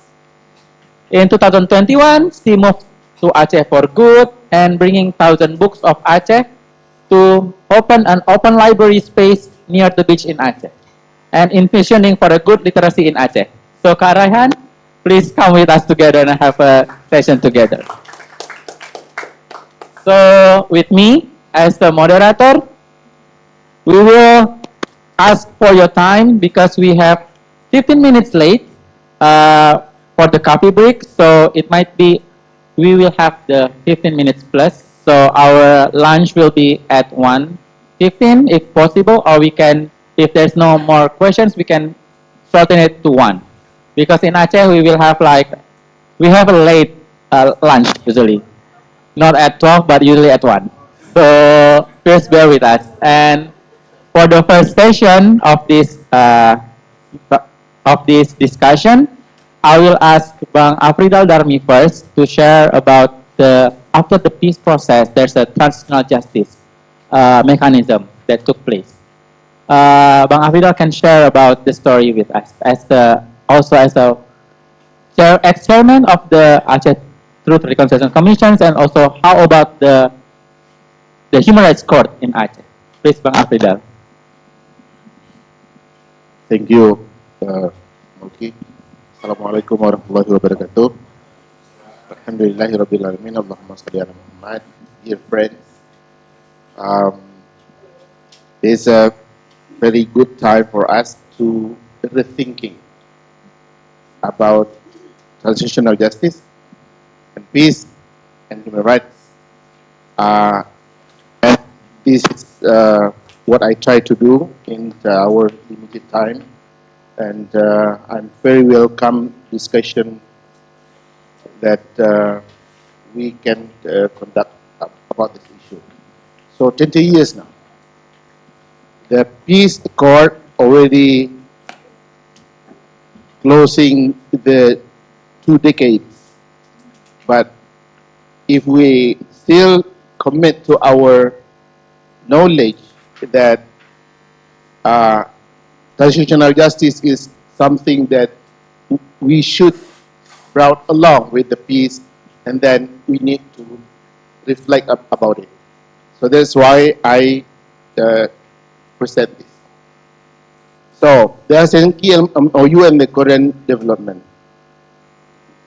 We already know all of this background, 30 years of armed conflict, and then the MOU bring hopes of truth, justice, and victim recovery. There is a special article in the MOU said about this. Human Rights Court, ratification of major international covenant on human rights, and TRC. But then, now it is time to reflect whether this transitional justice mechanism, which is human rights court or truth and reconciliation, really develop in the way it should be. So, however, there is a gap after this 20 years between political promises, which is expressed earlier at the first step of the MOU, and then the real accountability for past human rights abuses. Next. So, this is the legacy of the conflict. Everybody knows this and familiar with this in our own context. And I bring the report with me, please, if I have. The Aceh TRC write the report after 5 years of its work, and we already collect all of the information in this book. And this, I believe that you already have this in hand, despite that the fact that it is still in Bahasa, but tomorrow we will have this in English. So all of these report saying about these findings, how the systematic and widespread of human rights violations, the killings, the torture, and forced disappearance, sexual violence, forced displacements. So all of this is recorded. And then another key finding is that we try to put the impartialities, that we recognize that the perpetrators is not only from the government side, but also from the Free Aceh movement. Another key findings is that this is supposed to be 4, yeah, not 3 like that. I'm a bit. There's a 4 iconic cases. Why this called iconic? Because it is well known, well documented. Almost everybody can check it in every document about human rights cases in Aceh. So Simpang KKA 1999, Rumah Gedong, which is a place for torture for almost 10 years. So this is not one occasion atrocities, but it is for a long time. And then Jambu Kepo, this is in 2003, just 2 years prior to the peace process. Another one is Timangajah, where the conflict is like horizontal conflict. When the military train and form the militia groups, and this happens among the militia groups and the Aceh movement and other group of people. And of course, the legacy of the conflict is always psychological, sociological, and anthropology things as well. There is a trauma, there is a distrust, there is the, you know, what we call as the destroy of the social fabric of the Aceh people. Next. And then come the Aceh TRC. So it is legally mandated by the MOU. It is stated word for word, saying that the government of Indonesia will create the Aceh TRC. 1 year after the MOU, there is the law that ratified this by, it is the law, Brother Juanda already mentioned this law. This is the main law that provide this. And one of the article of the law said, the law number 11/2006, it says that based on this law, the TRC will be reformed. We will not come into that discussion and technicalities because this is a thing that we already know. But however, that all of the technicalities and disputes of the formation of TRC make it delayed. So, 10 years after the MOU, after the establishment of the law number 11/2006, the TRC can become reality. Despite the fact that the MOU said it is supposed to be immediate, and even the law number 11/2006, it says that at very last, 1 year after the establishment of this law, the Aceh TRC is supposed to be effective. But it doesn't happen like that. 10 years pass before TRC established. However, by this time, we already do the 3 mandate, the truth seeking, recommendation of reparation, and formulate the way the reconciliation is supposed to be.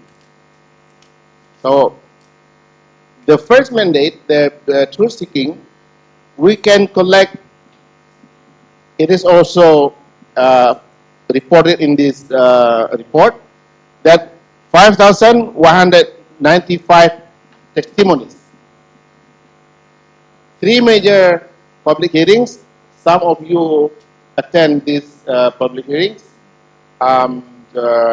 It is, if we fulfill Brother Juanda invitation tomorrow or 2 days, today after tomorrow, we can come to the place where the public hearings happen at the time. Both public hearings. One is in Anjong Permata, the first one, and the third one is also in the DPR, the House of Representatives buildings.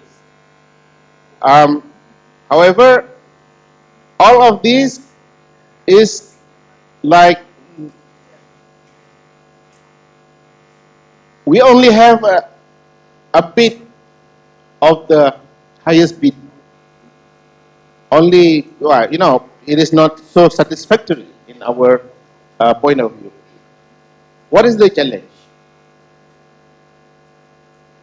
Well, the sentiment is like, because this Truth and Reconciliation Commission is really the hard work of civil society organization, perhaps with some part of the government and some part of the Aceh movement support of it, it has become like this only ownership of the TRC is only by the civil society. That's why then we have a lot of challenge because like Kak Sadia said in her answer to the question is that and it at least it made me feel a bit lighter in the heart because he said this is not specific to us. Anywhere in the peace process, anywhere in transitional justice, there is always a challenge for that has to be faced by us, by the workers of peace and transitional justice, because it is always the government side or the other side doesn't care about what we do. The lack of support is that funding is very difficult to gain, and we almost doesn't have support for it. But then come our civil society organization, come I don't know, should I mention TIFA? One of our sponsor of our organization here, provide us with grants, well, not grants, how to say this, provide us with funding that we can do, and then it resulted to do our groundwork for these findings. However,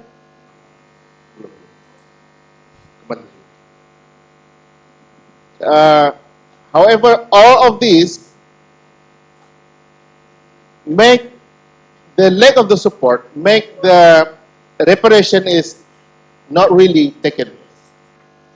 So the victim already gave their information, they already give their statement, but the reparation that's supposed to be their rights and it's supposed to be provided by the government is not there, and it is not.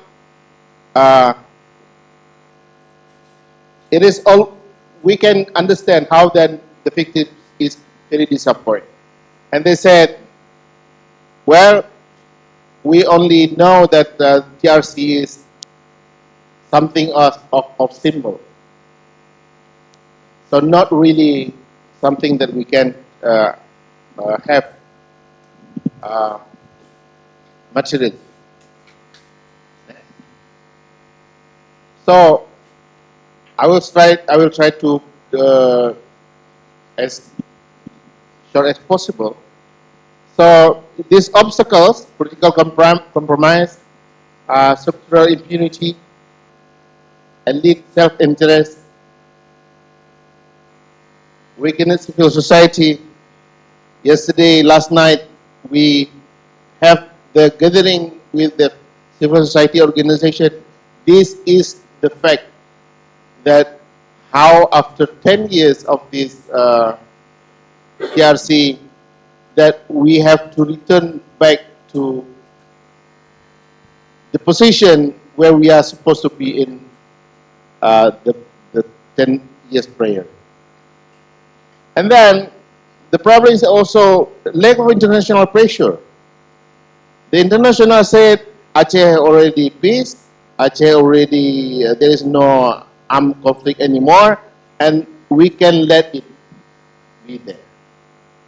And there is really something that we should think about, especially in the light of what Sadia said in her first part of the speech. Today, the atrocities against human rights is something common. The transitional justice is delayed. And what happened in Gaza and every part of the world is become something acceptable. So that's why we need to be here to discuss and we can share experience and knowledge and to understand how we move forward in this kind of condition in the world. Otherwise, we will just repeat the same mistakes and not go anywhere. This is things that we consider as recommendation, which is very contextual to Aceh, and I hope that everybody can also relate on this in their own context and share how to do with this. Thank you very much. Big applause to Bang Afrizal Darmi. And I will not summarize because we can also move to our second speaker. So the second speaker is going to be Azharul Husna. She's going to share with us the work of civil society organizations to preserve the memory and also how is the truth working together with the civil society organizations. So, Nana? Thank you, Mulki. Welcome to Aceh, everyone, again. I'm Azharul Husna, or you can call me Nana. I'm from Commission for Disappearance and Victim of Violence, like Mulki mentioned before. So, I put the title is Victim at the Crossroads. Yeah, we hope they didn't hit by a bicycle or motorcycle or car.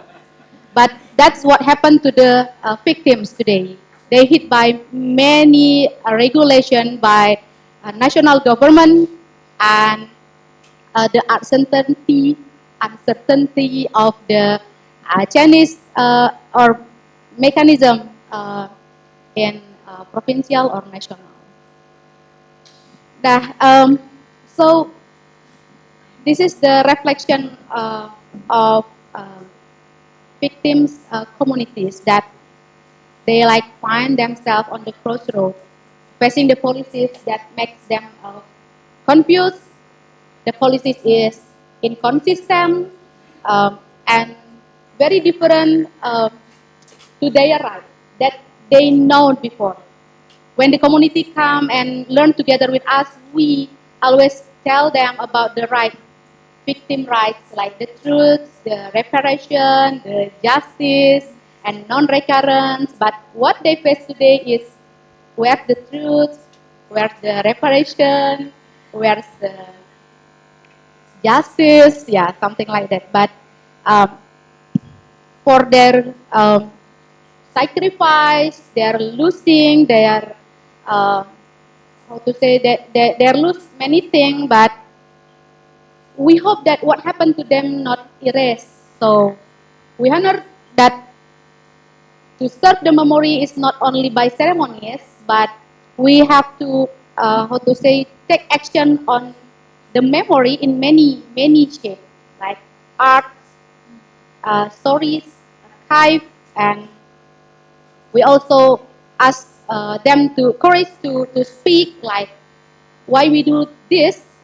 It's like George Santayana said, like for a who that cannot remember their past are condemned to repeat it. That's why we work for the memory. It's important. That's clear for us, for young generation. The task is to make sure the memory still remain to the generation and generation. And okay, today is 20 years of peace, but peace without justice and welfare. Bang Juanda Jamal previously showed us the statistic of the poor of Aceh. You can see BPS, statistical center, issued the data that Acehnese become the poorest province in Sumatra. Yeah. So the peace without justice and welfare is not the peace. It's just like we are waiting for the bigger crisis, the bigger conflict. Yeah, The peace without justice is like house without foundation. Okay, it might be stand for a while uh, like toys, but it always at risk for collapse. So we have to make sure ourselves to stand by for the collapse. But how can we say that to our young generation, our children, and our children and children that you have to stand by because the bigger crisis will come? No, I think no. That's why we have to take action. Um, I would like to remind us again about the old Johann Galtung's theory about negative and positive base. I don't know, it's still like compatible with our situation or not. But yes, it happened. The peace come, but the the positive thing from the government still never come to the victim and to the, the people in Indonesia. Okay, next. Nah, this is the benefit become the second speak person. Bang Afridal and another speaker previously mentioned about this, so I don't need to explain about this. Please next. Thank you, Bang Afridal. This is a role of the victim in honoring memory. The first thing is like we have to understand the victim. They are not a passive actor in this history. They are not only the actor that suffer in the situation and human rights gross violation, but through personal testimonies, a statement taking, family record, photograph, and the story, they are the guardian of the truth, actually. They're telling the untold story. Their story, their parents' story. Yes, the RC has their own way, but civil society also have our own way. Kontras Aceh learn so much for the method, like Batu Bunga, Flower and Stone. Yeah, we learn this method to approach with the victims. And not only Kontras Aceh learn, thank you so much. Also Pasca, yeah, we learn. That's so good to approach with the victim without to say to make sure no secondary trauma. Yeah. And then the policy advocacy. On 2012, Kontras Aceh and CSO conduct a demonstration in the House of Legislative member, DPRA, to pressure the legislative soon to make sure the TRC canon, TRC local regulation, the regulation about TRC is established, something like that. So the victim there become a catalyst on this process. And then what else? The memorialization. Almost every year, like mass visit to Rumah Gedong conducted by our college here, Pasca Aceh. We join them, and then in Sedia Jadi, the original one, yeah. Before we doing something at that village, they have like awareness that we need to make a memorialization so the generation in this village know what happened. So Sedia Jadi is name of the village in Bener Meriah district. There is a tragedy there. They burned the house and 5 people killed, include 1 children, 2 years old. Yeah, and then they have memorialization. Yeah, statue. And in Jambu Kepo, they always prayer every year, so annual prayers. They do that by their community. Yeah. The awareness come by the community, yeah. And then public education. in some activity, we also ask the testimony from the victim in the school or event that we conduct. And then in this month, yeah, actually Mulki mentioned about the human rights school, but this month we also will conduct a human rights school in Benar Meriah, and we do that with KPCD, Komunitas Perempuan Cinta Damai, Women Peace Group in Benar Meriah, and we will apply life in method. So the people, the student will stay in the village 1 week to feel the situation, to get the stories from the first one results, something like that. That's why to keep the memory on, because maybe we have everything, but we don't have time, especially for the victims.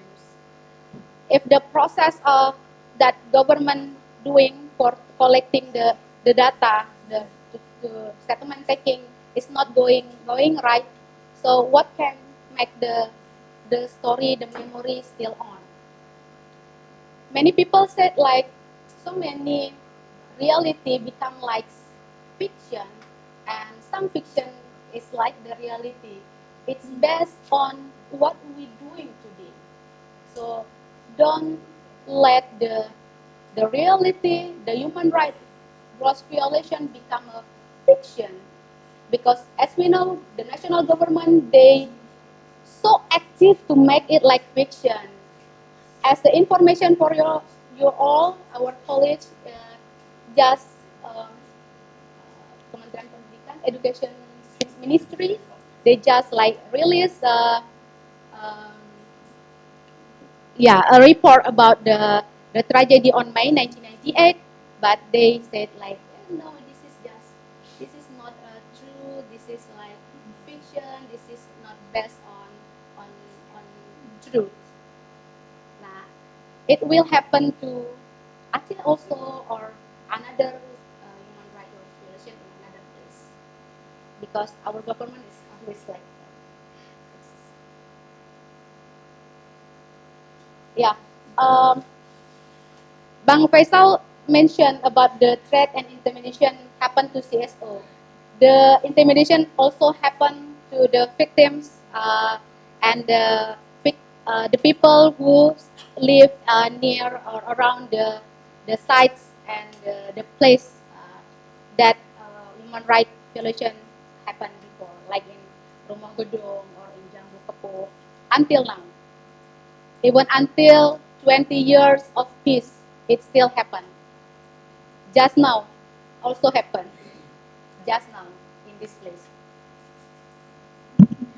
And yeah, fragmentation due to passive government aid strategies. It makes the victim group separate and kill each other.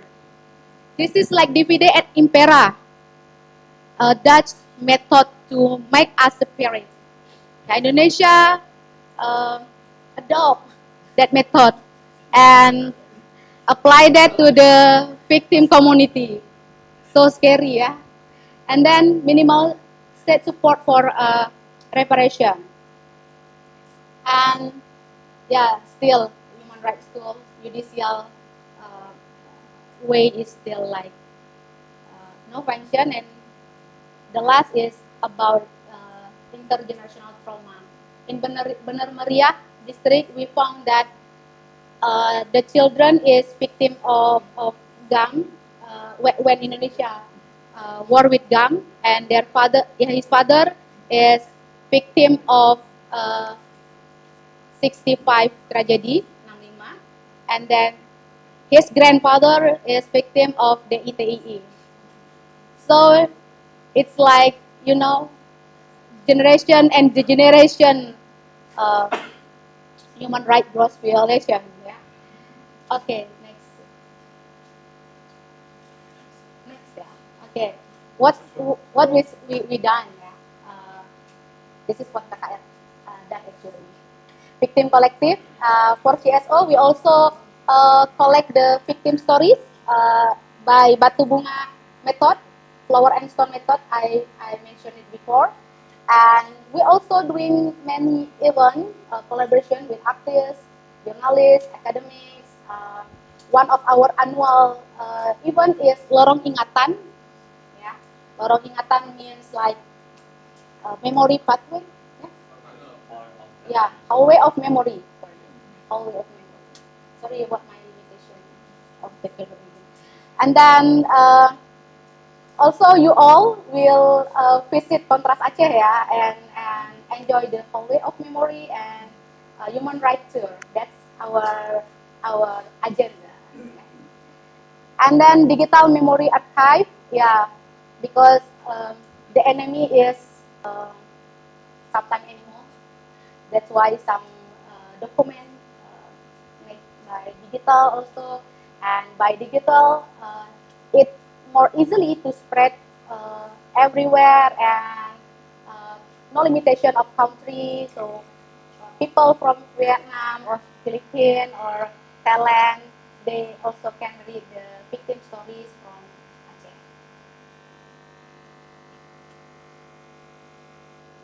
Okay, I don't know, it can be a lesson or not, but yeah, this process must integrate truth and interpretation from the start. Yeah. We learn much from Aceh experience about the reparation. We need almost 3 years after TRC make recommendation of reparation for the 245 victims, and then when the reparation comes issued, yeah, 10 of victims are passed away. Like I mentioned before, for some people they don't have time to waiting justice come and knock our door. We don't know when it happened. That's why it must be integrated. And sure about the cross-border solidarity network are essential, and that's what Mbak Indri mentioned before. Let's make it solidarity for not only for Aceh but also for another college here who need it. The network will, I don't know, give another pressure for our government or something like that. And we hope by that initiative, yeah, at least will not only silence in the situation. And then the memory is shield against impunity. That's why we have to do a lot of things to make sure the memory is going on in another shape, yeah, another type. Next. I'd love to share again with you. Those who cannot remember the past are condemned to repeat it. That's why let's work for the memory, my friend, my colleagues. Okay, this is what we done. Now, Pak Tilas mean tour, yeah, tour or human rights tour, yeah. We visit to Rumah Gedong Memorial Living Park with the students, and that's our flyer for Lorong Ingatan, the hallway. And then we also have like weekly discussion bersabtu kita teguh, unite in the Saturday, like Black Sabbath, but it's not there. And then the reconciliation. Yeah, that's all. Thank you. We have 1 minute. Thank you so much. Thank you, Nana. From the first speaker, we got the truth, and from the second speaker, we got how the truth then the civil society make use of it to make a memory. There's also a history of rich and cultural perspective on how Acehnese preserve the conflict, and also even the music. Last year, the Kontras Aceh made the exhibition on how music in Acehese people pass down the story on how to fight together, how to be resilient, and how the children, even when they are still a baby, carry around with a song about the struggle of Acehese people. And I believe also in Aceh TRC from the Bang Afrizal Dahmi period, some of the cultural aspect also made use for the issues on truth and reconciliations, and also during the public hearing, yeah, Bang Afrizal.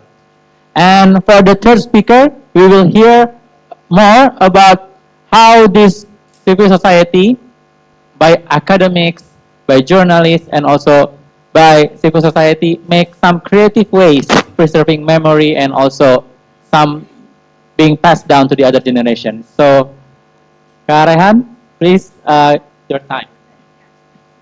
Thank you, Mulki. Assalamualaikum warahmatullahi wabarakatuh. Hi everyone, my name is Raihan.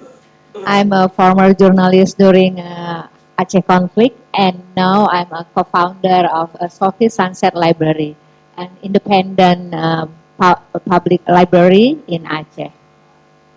Okay, and I would like to present about how collective memory works through journalism and literacy. Okay, this is my journey. Sorry, sometimes I want to walk like it's okay, yeah? Okay, this is my journey, and I hope not just my journey, but everybody's journey in Aceh. Yeah, I was born and grew up in Medan, North Sumatra. I'm not Acehnese, but my heart here. Sorry.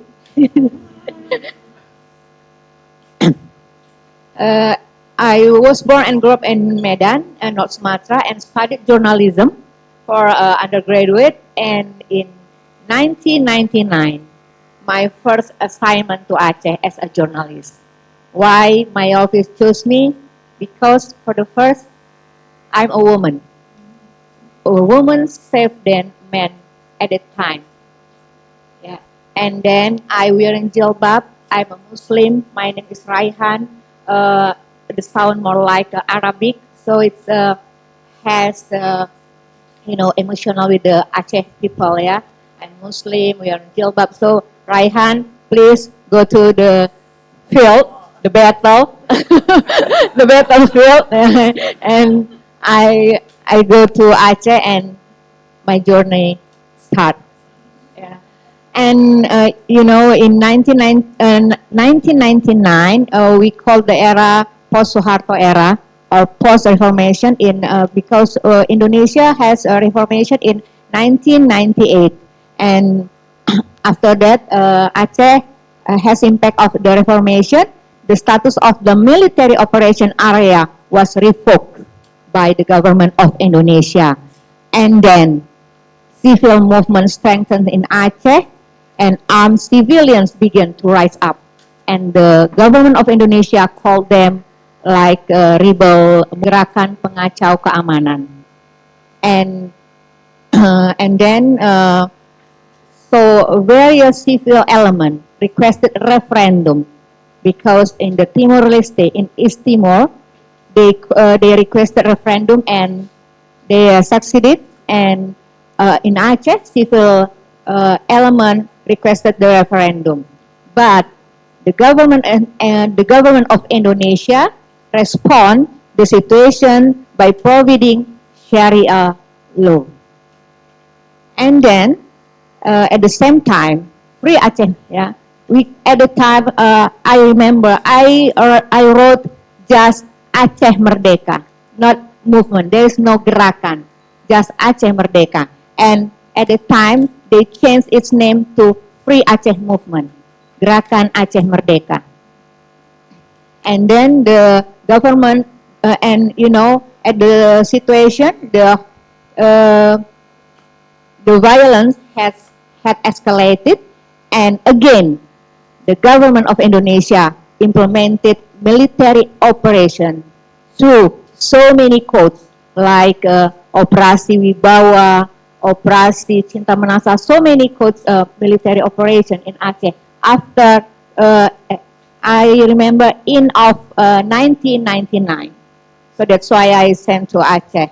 And finally, May 2000, the government of Indonesia and Free Aceh Movement held negotiation.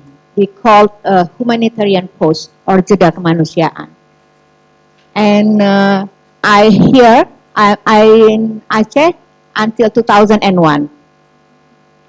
And 2002, I requested to my office, please rotate me, because one day I realized I'm not okay. Maybe I'm like a mental health issue, because can you imagine, every day I have to go to the hospital like a statistic officer and counting how many people were killed, how many bodies that found by the Indonesian Red Cross, because Indonesian Red Cross will collect the body and send to the hospital. And sometimes I was look like a forensic officer. I know, oh, this is the body because of the gun AK-47 or the M16 or and one day I realized I'm not okay, because when I go to the hospital and go to the dead room or mortuary, and so many medicine officers looking for something. They are looking, where is, and I was thinking that they are looking for like a key motorcycle or something. And you know what they're looking for? They're looking for a head, a missing head, because one body missing head, and they are looking the head like, where's the head? Like we are looking for the key motorbike. Can you imagine? And I involved the group and looking, where is the head? Where's the head? Because so many bodies in the bed, and after that I realized, okay, I'm not okay. I asked to my office, please rotate me, and that's why I back to Aceh in 2002, in 2001 to 2002, and end of 2002, we got the information in Jakarta. The government want to implement martial law. So my office approached me, Raihan, how you return to Aceh to coverage the news, and I think, okay, maybe I like check my my mental health issue, and so I returned to Aceh and covered the news. And May of 2003, the martial law implemented in Aceh by the government of Indonesia, and because the cessation of hostilities agreement collapsed. Yeah, and then 1 year later, civil emergency implemented in Aceh. And then we know 2004, tsunami attack Aceh, and then MOU Helsinki, and 2007 I moved to Bali, and returned to Aceh 2010, and then back to Jakarta, moved to Jakarta 2013, and finally in 2021 back for Aceh, back for good. I hope so, with my family, because finally I got married with the Acehnese, Acehnese man, yeah. And in 2022, established Sophie Sunset Library, a creative hub, a public library. For the first, our private library, but then we thought that we have to share the knowledge, because there is no, there is, everybody want to read, everybody want to hear some information, but there is no access. So we open the access for the public. Why in Lampu or the coastal area? Because in the coastal area, the access for information is poor. So we moved to coastal area to open the public library. And we have a program, peace journalism, empathy journalism, and local history literacy, peace literacy, disaster mitigation literacy because the area impacted by the tsunami, and we have a climate literacy for families. And this is our program and our activities. Our program through public discussion, book discussion, movie screening, art performance, free and paid class. Yeah, especially we have a class for historical and edu-trip. We learn about history on the spot, on the site, and free and paid workshop. And we have a program especially for the Generation Z, because sometimes they don't know about our history. And one of our goals, how this program and activities can preserve the collective memory of the Acehnese people for a better future for Aceh. And this is the collective memory works through literacy, because literacy of memory refers to the ability, we believe, to critically engage with, analyze, understanding various forms of memory, and understanding how shared memory of a group or society are formed, passed down, and interpreted across cultures and societies. Please, next. And this is the key aspect of a collective memory through literacy: formation and transmission, influence of identity, role of media and technology. Media, including film, television, social media, and news outlet, plays a significant role in shaping and disseminating narrative about the past, thereby influencing public memory and collective consciousness. Okay, and this is important of collective we talk building resilience and understanding power dynamics. Because boleh back to okay, yeah. Building resilience, strengthen social bonds, share knowledge, emotional healing, and the preservation of cultural heritage. And understanding power dynamic, collective memory literacy involves recognizing the power of media, institution, and personal narrative in constructing how we remember the past. Thank you.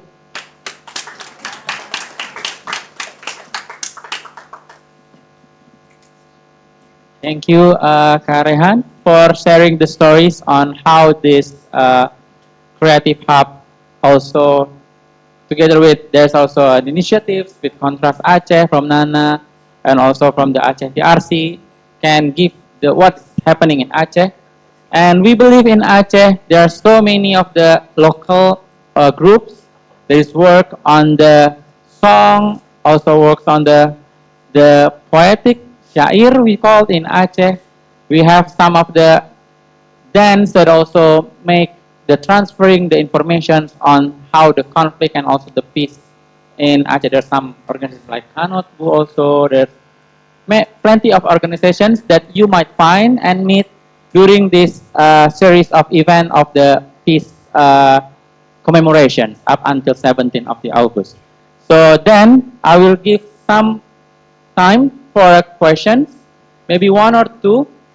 Oh yeah, Noi already raised hands, and then Luisa from the Philippines. One from Thailand, one from Philippines. Thank you very much, and I would like to ask about the media and journalism in the time of conflict. No, we from Thailand have very big obstacles that the majority of the audience and then majority of the journalists are also from the central government, like central Thailand, and they speak Thai, they write in Thai, no? The news from Pattani and also from indigenous group or people who are not Thai speaking are very less reported. I'm not sure about 20 years back in Aceh context, from your experience, and right now when we have social media, do you have any suggestion how to deal with this new context also, and also how did you do it when the conflict between Aceh and Indonesia dominance media as big as Thai, no, in the whole country. How do you have any advice or anything to tell us? Thank you. No, it's about the media journalism around the material from the government, maybe also censorship, and also less reporting, and also social media. And the next one. My question is on the TRC, because I can relate it to the journey of BARM now, the Bangsamoro Autonomous Region in Muslim Mindanao. Since the report of the transitional justice study in 2016 was published, but until now, it is not yet implemented in the BARM because there is no mechanism yet established for that, like the Transitional Justice Commission, because of so many reasons. And prominent of this, of course, is political dynamics between the national government and the regional government. So my question is, it also took you around 10 years to establish the TRC. What are the factors leading to the eventual for establishment of your Transitional Justice Commission? And while in the meantime, while there is still no TRC, you managed or succeeded to document around 5,000 plus cases of human rights violations. So is the documentation done by the TRC or by the CSOs or by the regional government? And how were these cases legitimized, meaning officially recognized?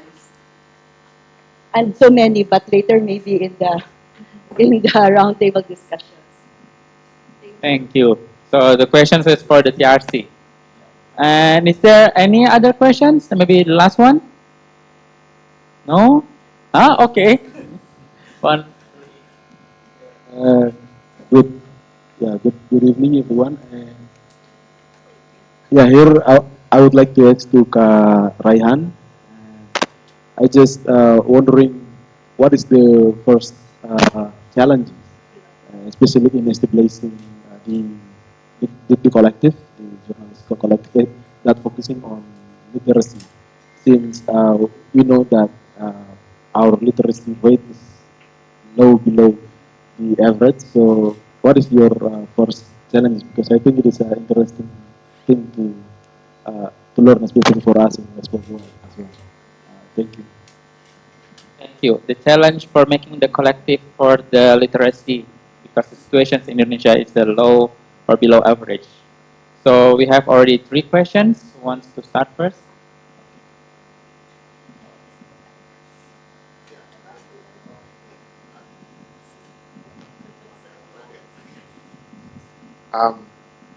So in the term of timeline, the MOU is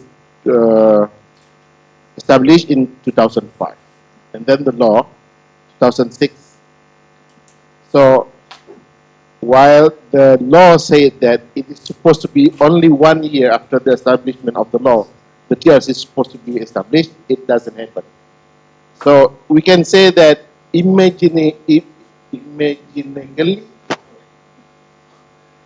imaginative way, it is supposed to be established in 2007, 1 year after 2006.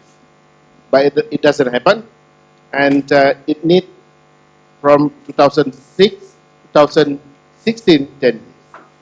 So what we do during that time, that's what I think Bang Faisal Hadi this morning already showed us, and also Nana.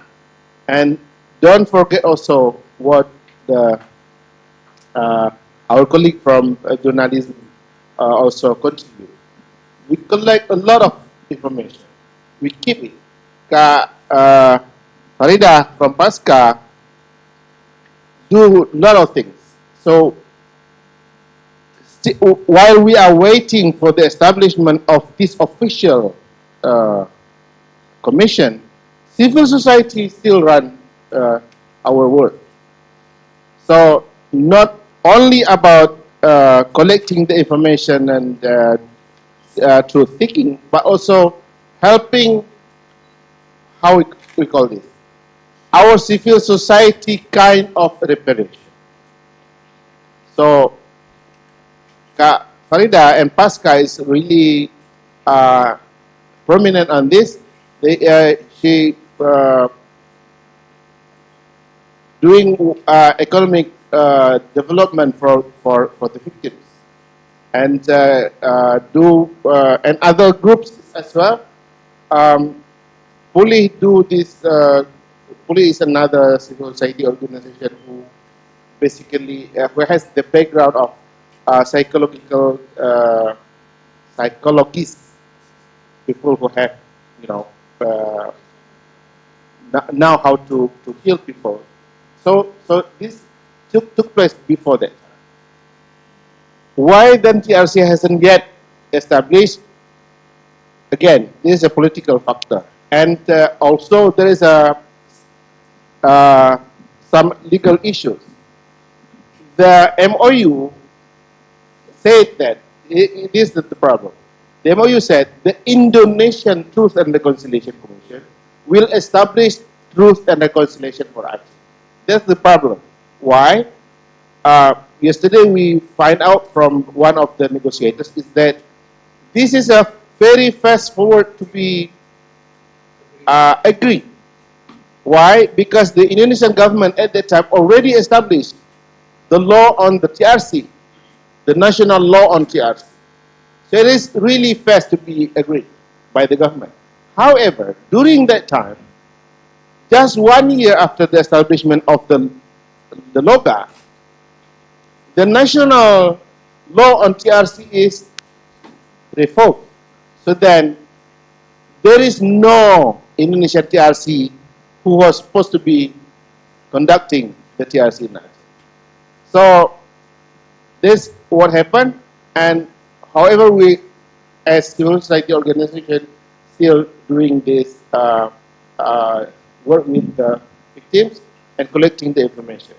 And then when the TRC established, we use this information at least in two forms.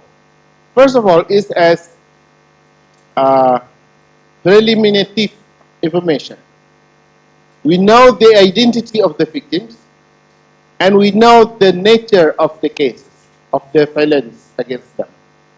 And then some other that are still like what are the aspirations for reparation, what they request, what they demand for reparation are not there yet. So that we investigate again. After the establishment of the TRC, the working group, the people who has the responsibility will use this information from the civil society, go to the indicated person and address, interview them again. And this is a very important job to do. Otherwise, we will have to spend more time and more effort and more get lost without this preliminary information. I don't know whether this is thank you. Thank you. So during the gap time, CSO is the one that working. So CSO submit the human rights violations documentation to the Aceh TRC, and that's why we got 5,000. Okay, for the last two questions is to Kak Raihan. Thanks for the question, Ibu. At the time, the journalists are under pressure by the government of Indonesia, especially for the military. The military made the media center. All information has to, the journalist has come from the media center. and the military made journalists embedded. Journalists embedded based on the American method in Iraq war. So they adopt the method, yeah. And they train the journalists in the military camp like a military person, and yeah, and the journalist has to involve them in everywhere, like they want to make a patrol, and so the journalists by the tank, yeah, with the military, and but lucky us, yeah, we have an underground organization at that time, the AJI, Aliansi Jurnalis Independent. So we made a report underground and share to the other journalists, especially out of Indonesia. After tsunami, so many journalists. It's not to be a journalist, maybe like to be a lecturer, a writer, like me. We wrote the fact at the time through so many ways. Like me, I wrote a novel based on the true story in the Gayo about the coffee farmer, a woman. Because at that time, the woman stand in front of the plantation, coffee plantation, to maintenance coffee plantation, because there is no man in the coffee plantation, because they have to face with the GAM member or the military. So the woman, you know, like guardian, yeah, guardian of the people. So many, and yeah. Mostly we made a fiction book, but based on true story. Because sometimes, for the right now, the military, you know, like, yeah, push us. So we have to play with the situation, yeah. If we ask, what is this? So just a fiction.